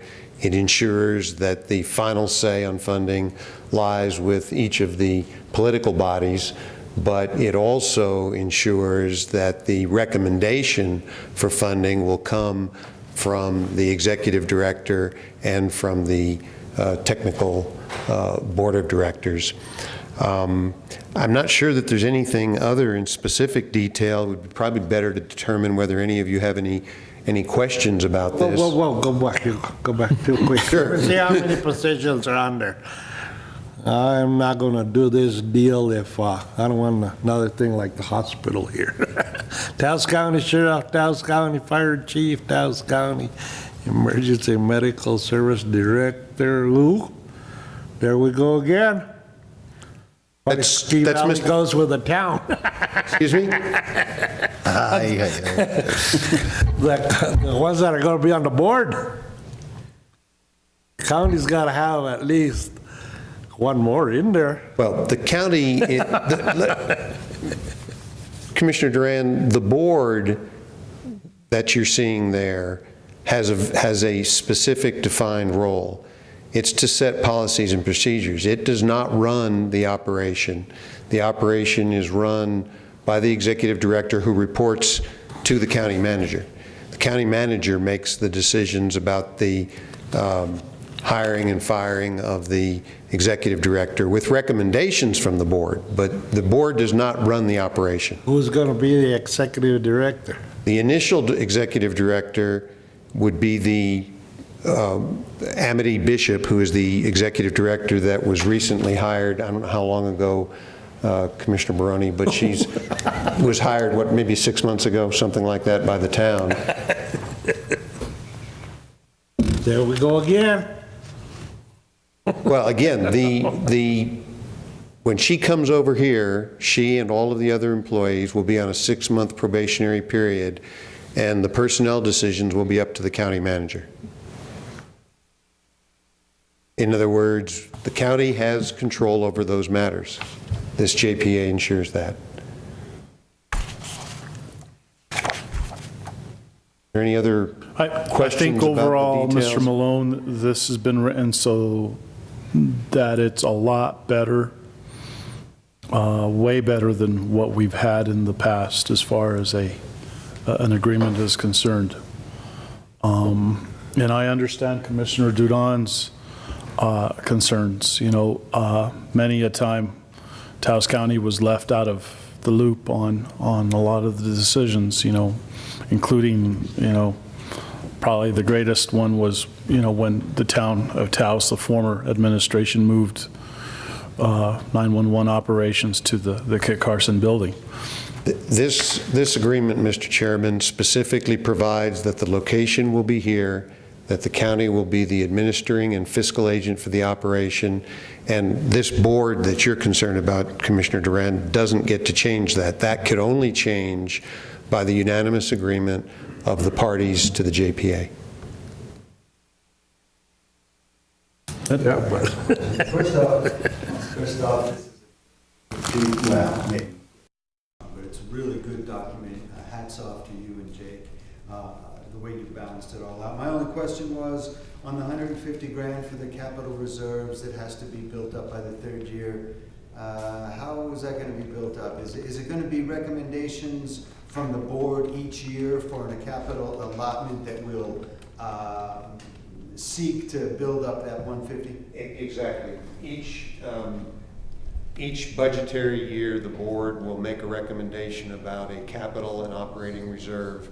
And of course, again, because of the way government is established here in New Mexico, that's ultimately to be decided by the governing bodies of the participating entities. But yes, it will be recommended by the board. And before we included those numbers, Commissioner Blankenhorn consulted with Leandro, and he's comfortable with those as doable numbers. Well, I'll make a motion to approve the JPA as presented. Got a discussion going on over there, I'm not sure. Chairman, there was a motion made by Commissioner Blankenhorn. Thank you, Commissioner Blankenhorn. Okay. Is there a second? I'll go ahead and second. Okay. Let me ask this question. Is it a conflict of interest for our Commissioner Mayor to second and to vote on this? It is not. When I've been asked about this conflict of interest question, I have always said that the statutes in the state of New Mexico are specifically directed, the Code of Government Conduct is specifically directed to a personal financial interest. And as the mayor, he does not have a personal financial interest. Obviously, the entities have financial interest, but there's no personal financial interest. Okay. Now, I just want to make sure that all the concerns that Commissioner Dudon has today are answered, as well as other concerns of the other commissioners. And I just want to make sure that, you know, again, Taos County is not thrown under the bus, as we say. Again, let me try to outline. I made the comment that the role of the board of directors is specifically defined, and it's to provide policies and procedures on technical matters. It is not to make decisions. It provides a recommendation about funding, but those decisions are in the hands of the political entities, and the decisions about where the operation is going to exist, who's going to be the fiscal agent, are not made by that board of directors. Okay. But Mr. Chairman, let me ask this question. But you stated a while ago, the only way there can be changes are the two parties that are signing this joint power agreement, right? It would require the unanimous agreement, not, and ultimately, by the way, just so it's clear, we've included in this, and it have to be presented to Cuesta and the Ski Valley as well, but even if all three ultimately adopt this joint powers, all four entities adopt this joint powers agreement, the only way it could be amended is if all four agree to the amendment, so that no one entity can be forced kicking and screaming into something that they don't want. So every single entity has to agree to propose changes or to amend the agreement. Exactly. To amend the agreement, yeah. Exactly. It's quite different, Commissioner Dudon, from what we see now with, for example, the landfill board, where basically the majority of the parties to the landfill board, if there is a decision to be made, you know, and Taos County or someone else is not for it, then the majority basically decides that decision. Well, again, to address, I'm not sure how the landfill board operates, but I've heard that said, and so I accept that explanation, and that's not the way this operates. Okay. So what you're telling me here is that, say one don't agree and three do agree, there's not going to be an amendment. No change. Nope. The only change that could happen in that circumstance is that the three could choose to give their 180 days notice and drop out, effective the end of the fiscal year. So this isn't slavery. You can't force somebody to continue to be part of an agreement if they don't want to be, but there is a 180-degree notice provision if somebody decides to drop out. And with regards to the location, if you can show us the language with regards to the location. It's going to take me a minute to find that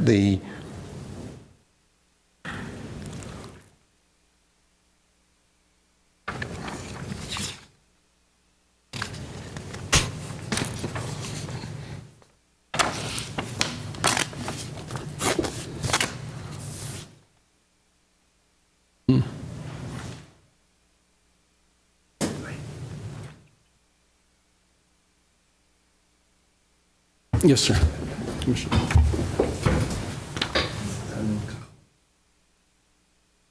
Yes, if you look, what page is that? Page 6.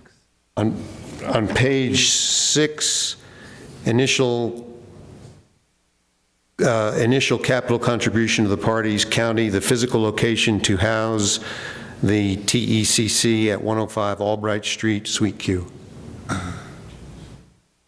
Okay. Mr. Brent, if you can lead us to that. Okay, there it is. Good. And Mr. Malone, if we'll, or Brent, if we can go up to, I'm sorry, did it answer your question? Just kind of read it out for the public's benefit, Mr. Malone. Yes.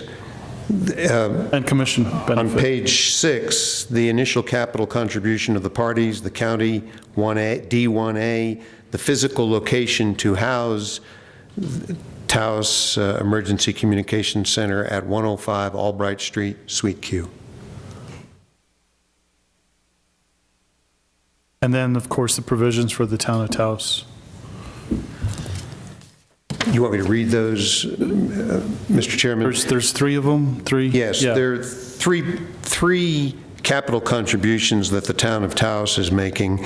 As this commission will recall, the decision was made on a technical level and in terms of the contracting to move the telephony equipment that is currently over at the town's location here rather than buying that equipment from Motorola. So that's A, the incoming E911 call equipment and software manufactured by Cassidian that is currently being used at the Kit Carson Electric Gusdorf location from which E911 is currently operated. B, any interest it has in repeater sites, including all associated structures, equipment, software, and frequencies currently used to dispatch within the jurisdiction of any party. And C, any physical assets or funds remaining in the accounts of the 1998 JPA on the effective date of this JPA, so that the funds that exist and any other physical assets that are in the name of the existing JPA will be contributed to this new joint action. Have those been listed, any of those assets or funds? They have not. Okay. And then, Mr. Chairman, thank you. And then one of the good things is that going forward, to build up the reserves so that we can take care of the equipment and buy new equipment, that's going to be prorated according to percentages of operational costs, which is something I really like. That means that the town is going to equally contribute going forward. Obviously, we've taken the big burden initially, but as we proceed, that will be evened out. I mean, they'll never catch up to us entirely, but they'll even out their contributions going forward. Let me mention one other thing. I want to be sure everybody is clear on this, that if the town and the county and Ski Valley and Cuesta all approve this document as it stands, it still has to go to DFA for approval. It's been based in large part on, in addition to the Taos County specific elements in terms of the general organization of the JPA, it's been based in large part on the JPA in Santa Fe that has been approved by DFA, so we would anticipate approval, but it can't become effective until it's been approved by DFA. There has been a motion. There has been a second on the motion. Commissioners, any other questions or comments? Mr. Archuleta? Mr. Chairman, Commissioners, we do have somebody at the, Ms. Candace, that has raised her hand. Thank you, Mr. Malone. Candace?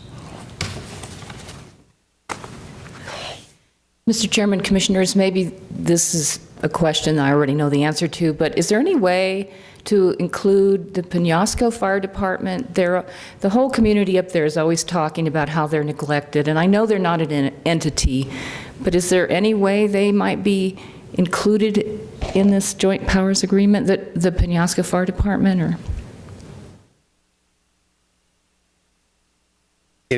It needs to be a political entity, and it would be, I think it would be useful, Commissioner-elect, for the, there's a provision in the JPA that the Board of Directors can establish committees, and it would seem to me to be appropriate, not as something to put in the JPA, but as an operational detail for the Board of Directors to establish committees made up, for example, of the volunteer fire departments, the various organizations that exist throughout the county. That would make sense to me, and there is a provision that would allow for that to happen. Okay, thank you. Mr. Sanchez. Chairman, Commissioners, as it stands right now, any of the fire districts within Taos County are covered under Taos County, so it would be kind of a moot point to have them as a separate entity when they're already included under the county fire organization. Okay, thank you. Okay, no other further discussion? Questions, comments? Madam Clerk? Yes. Yes.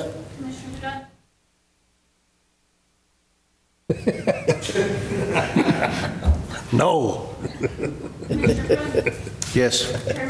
Yes. Okay. We'll move forward with that. Okay, we'll move on to item 9C. This is discussion, consideration, decisions regarding the request, consideration of a joint powers, or we done that? Item D, discussion, consideration, decisions regarding a request for approval of contract 2014-5 with Phoenix Mechanical. Mr. Flores, for plumbing maintenance. Fellow Commissioners, what you have before you is a request that was requested by myself and my department and drafted and approved by our County Attorney Floyd Lopez. It is a contract with Phoenix Mechanical for mechanical services in the amount of $35,000. Just to give you a brief little history, 6 years ago when I came on board with Taos County, there was a contract in place for $35,000. At that point in time, it had been reduced, and it's fluctuated between the amount of $10,000 and $20,000. It actually $10,000 to $19,000. So I haven't had the honor of coming before you and requesting approval in the last 6 years. With our new complex being the size of it is and kind of some of the mechanical issues we ran into, I've opted to increase that contractual amount. It doesn't just oversee this complex, but oversees water heaters at Public Works, the agricultural building, the old armory, and so forth. Phoenix Mechanical, if you look through the notes there, they regularly charge $110 an hour.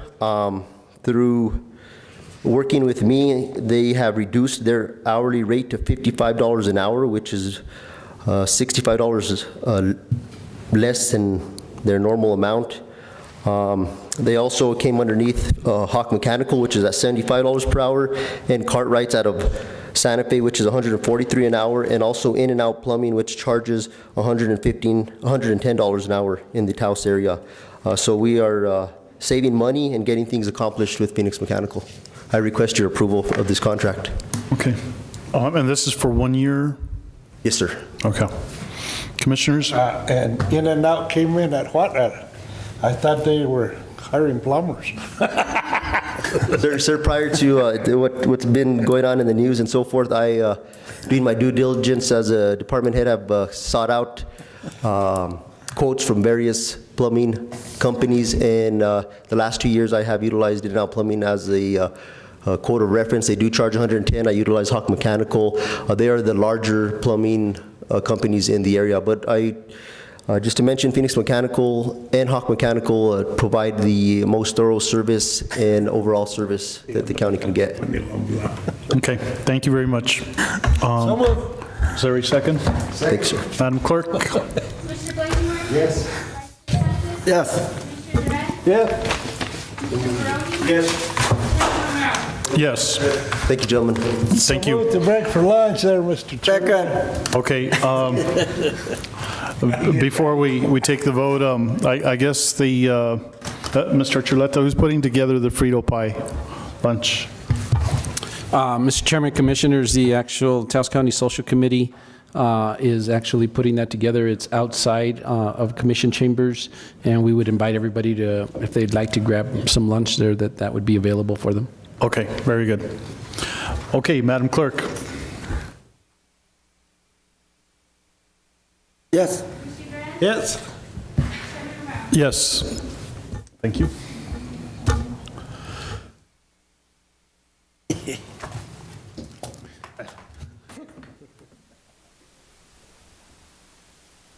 Motion to come back into session.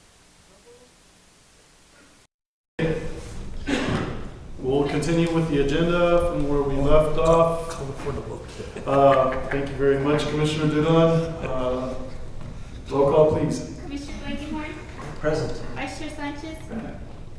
Commissioner Duran? Yes. Attorney Romero? Yes. Okay, item 10, this is Department Matters. Request for approval for out-of-state travel and actual reimbursement for Chief to attend the Canadian Fire Chiefs Conference, September 15th to the 17th. Mr. Sanchez? Chairman, Commissioners, this is for reimbursement for per diem and one room night stay in Albuquerque before her flight and her other conference expenses are being picked up by the Canadian Fire Chiefs Conference, and Chief Olson will be one of their keynote speakers at that conference. Cool. And so what's the conference about? It's basically all the Canadian Fire Chiefs. They have an association the same way there's the International Fire Chiefs Association. So it's just a time for them to come together. They do some instruction on some different hot topics as well, what's new in the industry. They also have an expo of equipment that's being coming out, new equipment, so they can review equipment, and then kind of like a networking. One of the reasons why she's going to this conference is there's a Canadian Fire Department that has a sister fire department to it here. Okay, all right. Very good. Okay, Commissioners. I'll go ahead and second. Madam Clerk? Commissioner Blankenhorn? Yes. Vice Chair Sanchez? Yes. Chairman Romero? Yes. Okay, and then the second one is a request for approval for out-of-state travel on actual reimbursement. Is it not the same as the previous? Different conference, same parameters as far as the reimbursement goes. This is for the International Fire Chiefs Conference, which is being held in Dallas. This one is Chiefs Conference worldwide. They get about 12,000 attendees to this conference. It's held every year in August. Chief Olson will be an instructor at this conference with some Fire Officer 4 category topics.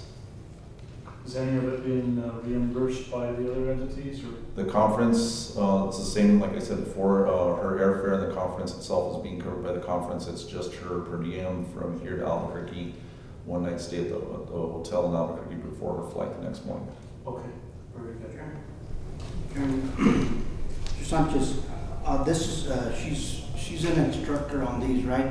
In any other conferences, can the deputy chief go also to pick up some knowledge at the meetings? And any of these conferences are open.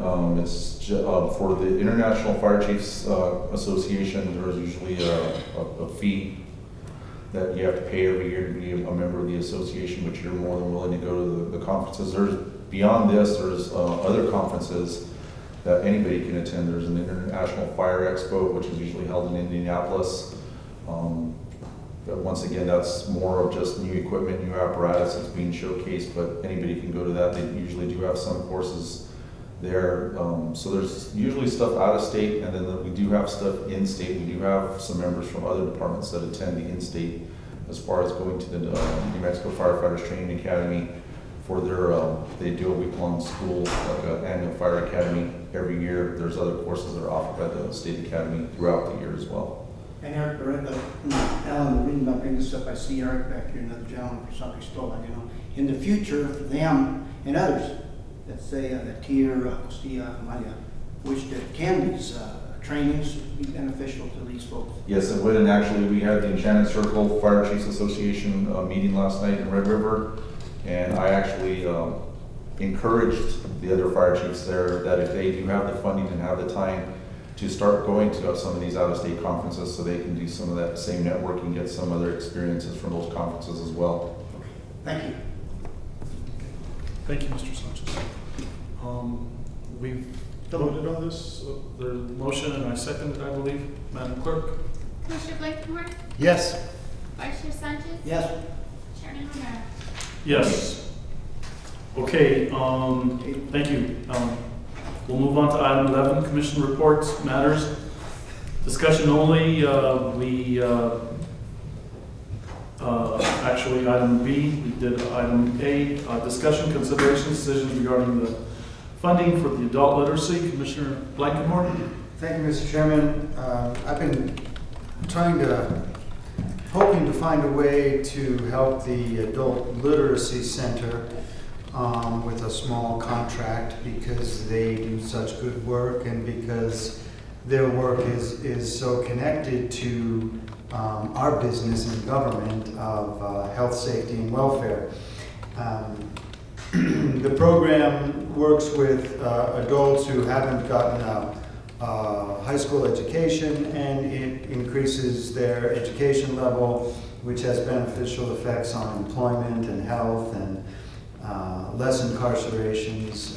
It's so important to the community, and this particular group does really fine work. It's been recognized by the state, and they are struggling, and so I've been hoping to find a way to enter into contract with them for $10,000. However, since it's a nonprofit, and we're bound by the anti-donation laws and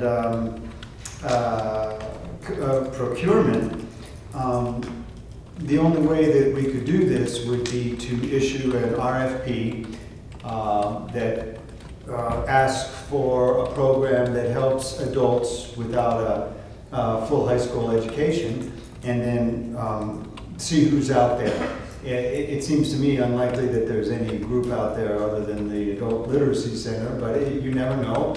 And according to state law, and in order to make our attorney happy, which we always want to do, we would have to put it out to an RFP. And so that would be my request today, to instruct staff to issue an RFP along those lines, and then see if we're able to enter into a contract.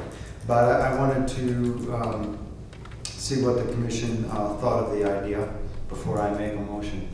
Dr. Chairman, where are these people located?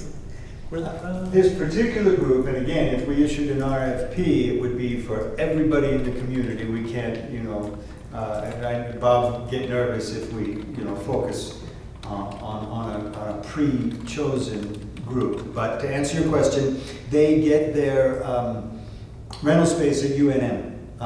They are under the auspices of UNM, at least to the extent that they have a place of operations. And so it's off of Civic Plaza Drive, you know, the in-town UNM offices there. They've got programs in Cuesta, Penasco. I think they help a couple hundred people a year. And, you know, I don't know where all of their students come from, but throughout the community. And Mr. Malone is... Mr. Chairman, I just wanted to make things a little bit more flexible and easier for what Commissioner Blankenhorn is proposing. If the amount is less than $20,000, we won't even have to do a formal RFP, we just have to get quotes. So if you could modify whatever motion you're going to make, not to limit it just to an RFP, that would be overly restrictive. Yeah. Well, I was hoping, you know, obviously money is tight, and I didn't want to push it, so I was hoping to do something similar to what we do for other nonprofits like CAV and the homeless shelter, in that range. And so my idea was for $10,000, and thanks to that information from Bob, we wouldn't have to go to an RFP, but we still would have to put it out to the community and get quotes and see if there was any other organization that could do the same kind of work. You know, Taos has a fairly large dropout rate as a community, and I don't know, you know, very few things can turn people's lives around as much as increasing their education level and giving them confidence and helping them when they go to apply for a job. Okay. I think it's a good idea, Commissioners, and it's good news that, you know, Mr. Malone said it's under $20,000. It doesn't have to go out. We just need to get some quotes. Exactly. I would like to see a motion at this point. All right, I will make a motion to direct staff to get quotes for a $10,000 contract in the service of educating adults who have not gotten a high school diploma. Any other discussion? If not, Madam Clerk? Commissioner Blankenhorn? Yes. Vice Chair Sanchez? Yes. Commissioner Duran? Yes. Chairman Romero? Yes. Okay. We'll move on to item 11. This is the commission calendar for August. I did want to inform the commission and administration that I will be attending a board meeting of the New Mexico Association of Counties in Gallup on Thursday and Friday of this week. There are a couple of resolutions that will be voted on by the board, and I will let the commission know as to what the outcome of this particular board meeting is at the next commission meeting. Mr. Chairman, will you need us to make any arrangements for a hotel or anything, or is that taken That by is covered already. by the board? Okay, yeah. It's a Gallup.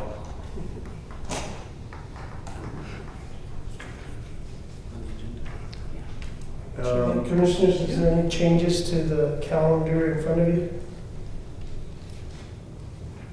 Employee Appreciation Day, the county complex is closed on the 20th. And from what hour to what hour is that? That's all day? Mr. Chairman, Commissioners, from 8 to 10, the complex will be open. Some of the staff will be setting up, and then from 10 forward, it will be closed at that point. Okay, and then when could we, if we could schedule that meeting with the hospital just as quickly as possible? I would really like to see that. Mr. Chairman, Commissioners, we actually have the 12th or the 26th available at this point on the calendar. Trying to keep the meetings on a Tuesday, would that date work better for the Commissioners than another date, or? The 26th, I am not going to be in Taos, but any other day is fine, as long as it's fine with the rest of the Commission. Once we get that date, we'll start working with the town of Taos and also with Holy Cross or Health Partners, the board. So let me shoot a couple of days out to them.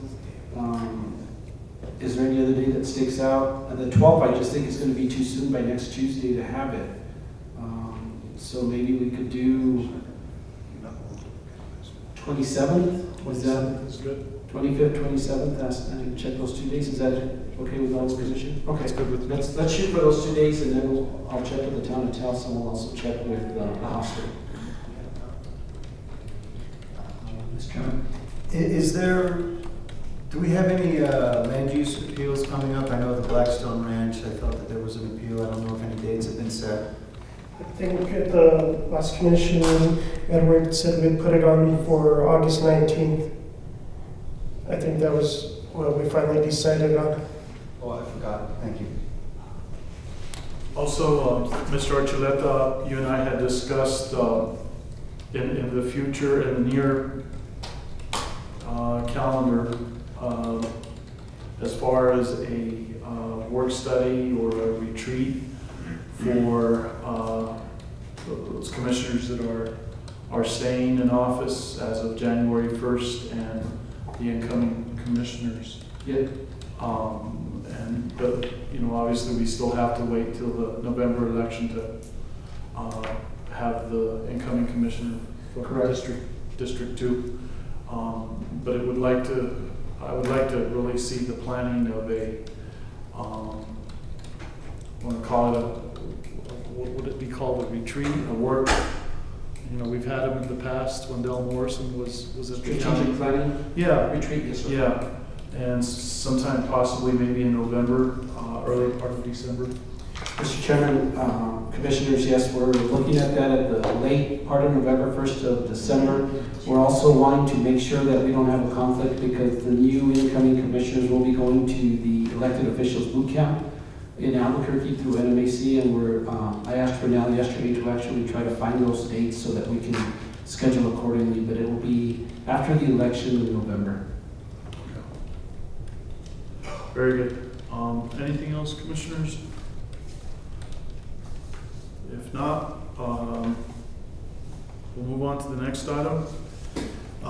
This one I asked to have in place as well as discussion, consideration, decision regarding the IGC and landfill boards, as I am no longer interested in serving on these boards for the IGC and the landfill, and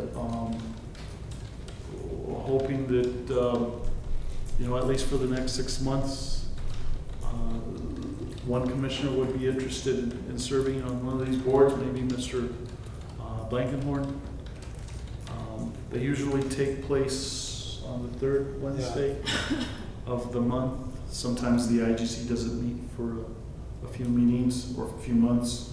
The landfill board usually meets on a monthly basis, about 2-hour meeting or so. I've already got those 2 other boards I serve on, well, actually 3, including the homeless shelter. And is any other commissioner interested? No, I served already. So at this point, maybe we could get a staff member. Mr. Chairman, Commissioners, on the landfill board, I know that Mr. Martinez actually attends those, our solid waste director for the landfill. And if you'd like, I can go ahead and serve on the IGC. I just need to know when the next meeting date is, and then I'll plan the calendar accordingly. Both of them usually take place back to back, Mr. Archuleta. Okay. Starting at 9 through 11 o'clock. Do we know when the next one is? I do not, but I can check for you. Okay.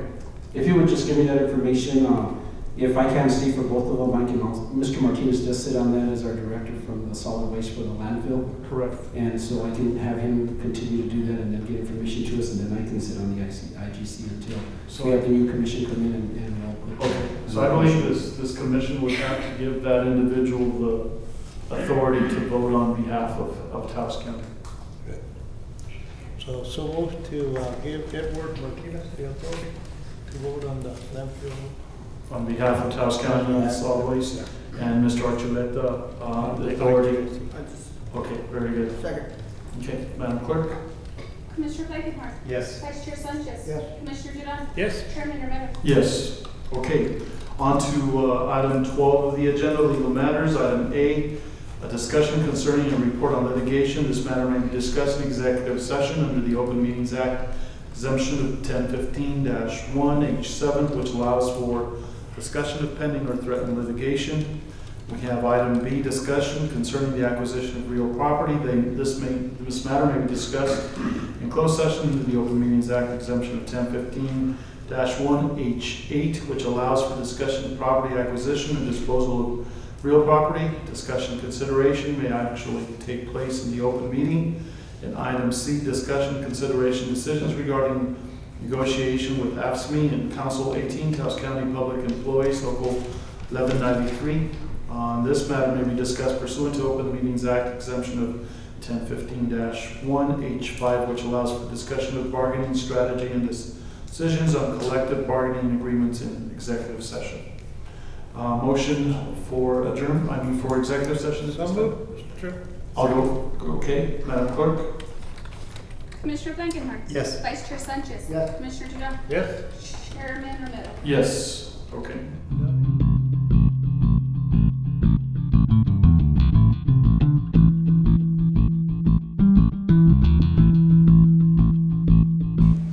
Motion to come back? Is there a motion to come back? So moved.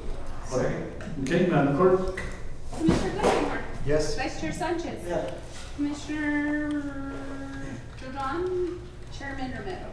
Yes. Okay. Last item on the agenda for today was legal matters, and if we can have Mr. Malone, Mr. Lopez, if you want to report on legal matters. I'll make a report, Mr. Chairman.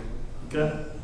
The commission met in executive session and discussed three different matters. First of all, matters relating to litigation under the Open Meetings Act exemption 1015-1H7. Secondly, matters relating to the acquisition of real property under Open Meetings Act exemption 1015-1H8. And third, discussion of negotiations with the union under the Open Meetings Act exemption 1015-1H5. Only those matters were discussed. No decisions were made in executive session, although it is my understanding that there may be some decisions made in connection with some of these matters now in open session. So moved to accept the attorney's report. Okay, I'll go ahead and second. Madam Clerk. Commissioner Blankenhorn. Yes. Vice Chair Sanchez. Yes. Commissioner Duran. Yes. Chairman Romero. Yes. Okay, on the first item, discussion concerning the report on litigation, nothing that needs to be voted on? There is actually a request for a vote, which is the matter that's coming up for a settlement facilitation on August 15th. And we discussed the recommendation of the Taos County's attorney in that litigation with respect to settlement authority in connection with that facilitation, and we would ask for a motion to approve that recommendation of that lawyer. So moved. Okay. Second. Seconded by Commissioner Blankenhorn. Okay. Madam Clerk. Commissioner Blankenhorn. Yes. Vice Chair Sanchez. Yes. Commissioner Duran. Yes. Chairman Romero. Yes. Okay, on the second item. There's a proposal by another attorney representing the County of Taos with regard to a proposed offer of judgment in a case that's pending. And we would ask, we had a conference call with that lawyer and the Association of Counties, and we would ask for approval of the proposal pursuant to the terms and conditions that were outlined in that conference call. Okay. I'll go ahead and second. Madam Clerk? Commissioner Blankenhorn. Yes. Vice Chair Sanchez. Yes. Commissioner Duran. Yes. Chairman Romero. Yes. Okay, on the final item, C. I don't think there's any action I required. think that needs, Thank okay. you very much. On last call then, motion for adjournment. Mr. Chair. I'm sorry. Mr. Chairman, Okay. you were confusing the three. Oh, with the The litigation. three litigation matters with the separate numbered items. We have the acquisition of real property that needs to be addressed. Ah, that's right. Sorry about that. In connection with the San Cristobal. Yes, very good. Okay. Mr. Javier. Thank you, Chairman. Members of the commission, also with me is Alan Sanchez, our county fire chief, Eric Von Dorp, the fire chief from San Cristobal, as well as the deputy chief, and Ms. Peggy Nelson, that represent the group of the San Cristobal Fire Department, and they would like to purchase a piece of property from Ronald John Vihil and Diego Juan Vihil. We'd like to purchase up to half an acre from the Vihils and possibly up to 3/4 of an acre for the use of the fire department in San Cristobal. They've also obtained state appropriations monies to construct a building. We do have approximately $14,000 in the county fire excise tax set aside for San Cristobal to purchase a piece of property. And we stand for questions. I don't know if Mr. Sanchez has anything to add. Chairman, Commissioners, we've actually gone out and looked at the piece of property that's in question. It's immediately adjacent to the community school that's there. It doesn't look like there would be a lot of work as far as land prep based on Richard Sanchez also went out with me and we kind of looked at where we might physically put the building and kind of get access in and out. So there's electricity close by, so that wouldn't even be a high expense to getting electrical service to the facility. Mr. Chairman, I'll make a motion to go ahead and have them purchase the property, the half acre, but I would also like to include in the motion to see if the Vihils would sell you another quarter, which would bring it up to 3/4 of an acre. For this way, you don't have to put in an enclosed septic, and for in case you do have to put restrooms and you got room for leach line. Second. Very good. Okay. Any other discussion, commissioners, council? And that's 3/4 of an acre plus the easement. Yeah, 3/4 of an acre. Mr. Chairman, I think there's some discussion. Okay. This is maybe our chief and vice chief. My vice want to have a question as well. Peggy Nelson. I'm actually the secretary of a nonprofit that was formed to help support this effort. But these guys are the ones who are doing more of the on-the-ground work. But questions continue to come up. And so if our understanding in making a request for the purchase of the half acre was that it could actually be purchased with the money that was available. So my question would be, if we go back to the Vihils and ask if they'll sell an additional 1/4 acre, how is it going to be paid for? Where's the money going to come from? That's the real concern at this point in time, because Talk to them. Our concern is that there are fire trucks now. They need to be housed by winter, so we want to get something going. There's only a certain amount of money available right at this point in time, and then later we can access the other money that's available through the legislature and then through the other sources that come in on a yearly basis. So that's really my question. Mr. Chairman, Commissioner, it's my understanding there's $14,000 that had been set aside for that purchase. And so if we were, the commission was thinking that if there was $6,000 for the half acre, it would possibly be $9,000 for the 3/4. It's actually $12,000 for the 3/4 half acre. Oh, I thought it was. Okay, we were told it was $6,000. So that's actually. It's actually 6,000 per 1/4 acre, because the original offer was a 1/4 acre to be purchased now and a 1/4 acre possibly to be purchased later. When Brett and myself went out and had the meeting with them, we recommended that they acquire the half acre immediately just for space. Now, I have spoken to the Undercourt, the finance director, They have set aside $14,000 from the gross receipts for fire protection to go towards this if need be, so they would still have enough for the half acre. I also spoke to Nandro earlier today. He said that there is still some money set up for property acquisition in the general budget, and that would be up to you to make the determination whether you wanted to tap into any of those funds to go towards this, but that's entirely, Don would have to get more into the detail of that. But originally, Excuse me, when you say general, what? Money for what general? he said that there's some money for real property acquisition that was budgeted. That's what he told me when I had discussed with him earlier. Mr. Chairman, Commissioners, I believe that money was budgeted in the 399 line item. We put that in there because of some of the opportunities that we have, like the San Esteban property that we just purchased, or those we wanted to make sure that we had a little bit of a line item, a budgeted line item in there. I just sent a text to Mr. Cordova, asked him if he could come down fairly quickly. I don't know if you want to go on that. No, then hold on, then I'll rescind my motion. I'll just make a motion, have you purchased a half acre, and you people, you know, when you gotta do an extension. And that's find fine. another way to deal with it. That's You know, fine. We never. You know, because, you know, I was given the wrong information. But Yeah, I I know. apologize. It was I'll my rescind my mistake. second also. But that amount is still $12,000, correct?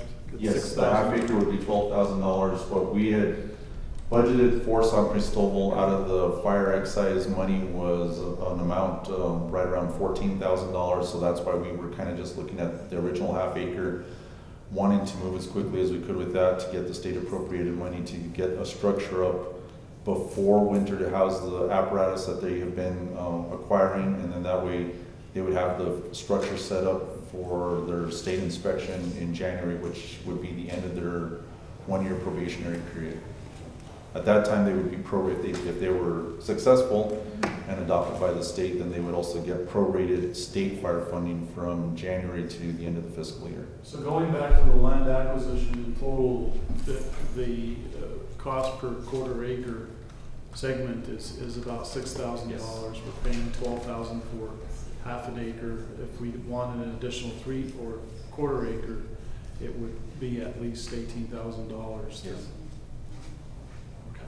Mr. Chairman, may I add also, you gotta look at the future. I know this is happening at Amalia, Costilla, and other areas in my district. They want to add, and they don't have enough property to add to, so that's something we need to look at in the future. There is adequate land available. The half acres ideal, you feel? Well, at this point, for beginning, yes, but the Vigils do have about 12 or 13 acres there, and it is all alfalfa. So Eric, you could purchase property? We could. Okay. I'm sure we could, yeah. Mr. Chairman, Commissioners, and I understand that. I just want you to also understand is that we will pay for a separate title. Every title split will pay for a separate everything. We'll be dedicating that quiet title. Survey, everything every time we add land or purchase land. So we'll have that additional cost. I mean, not to mention the fact that, if we just stick with the half acre and we want a quarter acre additional later on, they're going to ask for a lot more money then, more than likely. And so if we're going to purchase anything at this point, Mr. Chuleta, is this where you're going? Is that we should just buy the finance director is here. I'd like to ask him, I guess Alan had mentioned earlier, Leandro, that there was additional money possibly in the land acquisition. I thought that was maybe under the 399. I'm not sure where that will be. Could you explain that to the commission? Mr. Chairman, Commissioners, Mr. Archuleta, we do have a little bit of money in the 399, and we also have a little bit of money in the 103 fund for purchase of land. We didn't anticipate this purchase, however, it was mentioned that if we could use the fire excise funds to pay it down, but I think in the essence of saving money, it'd probably be easier to purchase with reserve funds. And if the commission wants the fire district to pay it back out of the 222, which is the fire excise money, they could, or we let them start accumulating that money. They're brand new. We just started budgeting them in with that 222, so it's a monthly allocation that comes to them. They don't have a lot of money until they start banking it on a month-to-month basis. So we do have the funds available at that amount in order to make the complete purchase at once. So if the commission chooses to do that. Complete purchase being $18,000? Well, 12,000 was what we had discussed earlier, but I think we could still probably do the 18 if that's the will of the commission. It's just, it probably would be easier to purchase it all at once instead of trying to do a payment plan from the fire excise money at this point, because they're so good. The thing about it is, Mr. Chairman, we got the wrong information. These people want to move along, so we just do the half acre. You people need land later on down the road. Well, but it's going to cost the county a lot it'll more. come out of their budget, yeah. But it was my mistake. So I misreported 6,000. I don't know where I got that in my head. We discussed it earlier, so it was my mistake on the 6,000, and I should have said 12,000. But as staff commissioners has pointed out, it's going to cost a lot more by the county trying to acquire an additional quarter acre of land instead of just 6,000 now that we could potentially have to pay, which will include the title insurance and surveys and everything that's needed to be done. We will end up paying doubly the amount probably in just a couple of years. But Mr. Sherman, they don't have an okay from the Hills. Maybe they might not want 6,000. Maybe they might want 10,000 for it. Why don't we, based on what you had made a motion prior, is offer to purchase that additional quarter acre and then up to $6,000, let there be a negotiation process. Maybe we can get them to sell the 3/4 acre lot for $15,000 versus $18,000. And that'll cost everybody a lot less money. So you're suggesting that we offer $15,000 for 3/4 of an acre? Let the county offer 3/4 of 15 for. It's negotiable. Mr. Chairman, also it should be noted that once we do get accreditation from the state fire marshal, we could ask permission to use their money to purchase additional land at that time, and we won't be using the county's money to purchase it. So I just like to throw that out there too as an option. So how do we send a motion? I don't know what kind of motion to make. Go ahead and restate your motion, Commissioner Duran. So here we go again. We'll go ahead and approve to purchase the half acre at 12,000. Offer 15, see if we can get at least 3/4. And then this will put you out of a bind, because sooner or later you are going to have to put in commode, bathroom in there. You're going to have to do a leach line, you know what I mean? And you're better off doing it right away. Okay? Second. And that's plus the easement. Oh, plus the easement. Can I be clear about that? Two things. One is, do you want the San Cristobal Volunteer Fire Department to approach the V-Hills with the offer, even though the offer ultimately comes from the county? Yeah, Is that the reason? because you're the people that have been negotiating. Okay. Yeah. And the second thing is, this may just be linguistic, it might be language. The easement, I guess, yes, we would get the easement, wouldn't we? Well, We would get the and easement. the reason is Yes. you need a minimum 3/4, excluding the easement for the septic. Well, my understanding from the conversations with the V-Hills is that they will provide the easement that we do not have to purchase, and the purchase would be to the side of that, so, and I think that was included in the contract, which Yes. So it'll be 3/4 of an acre, hopefully. plus the right to use the easement. Plus the easement. Okay, so that was the second one. Okay, very good. Any other discussion? If not, Madam Clerk? Commissioner Blankenhorn. Yes. Vice Chair Sanchez. Yes. Commissioner Duran. Yes. Chairman Romero. Yes. Thank you. Thank you. Thank you. Thank you. You'll hear from us. Next motion? So moved to adjourn, Mr. Chair. Okay. Second. Madam Clerk? Commissioner Blankenhorn. Yes. Vice Chair Sanchez. Yes. Commissioner Duran. Yes. Chairman Romero. Yes.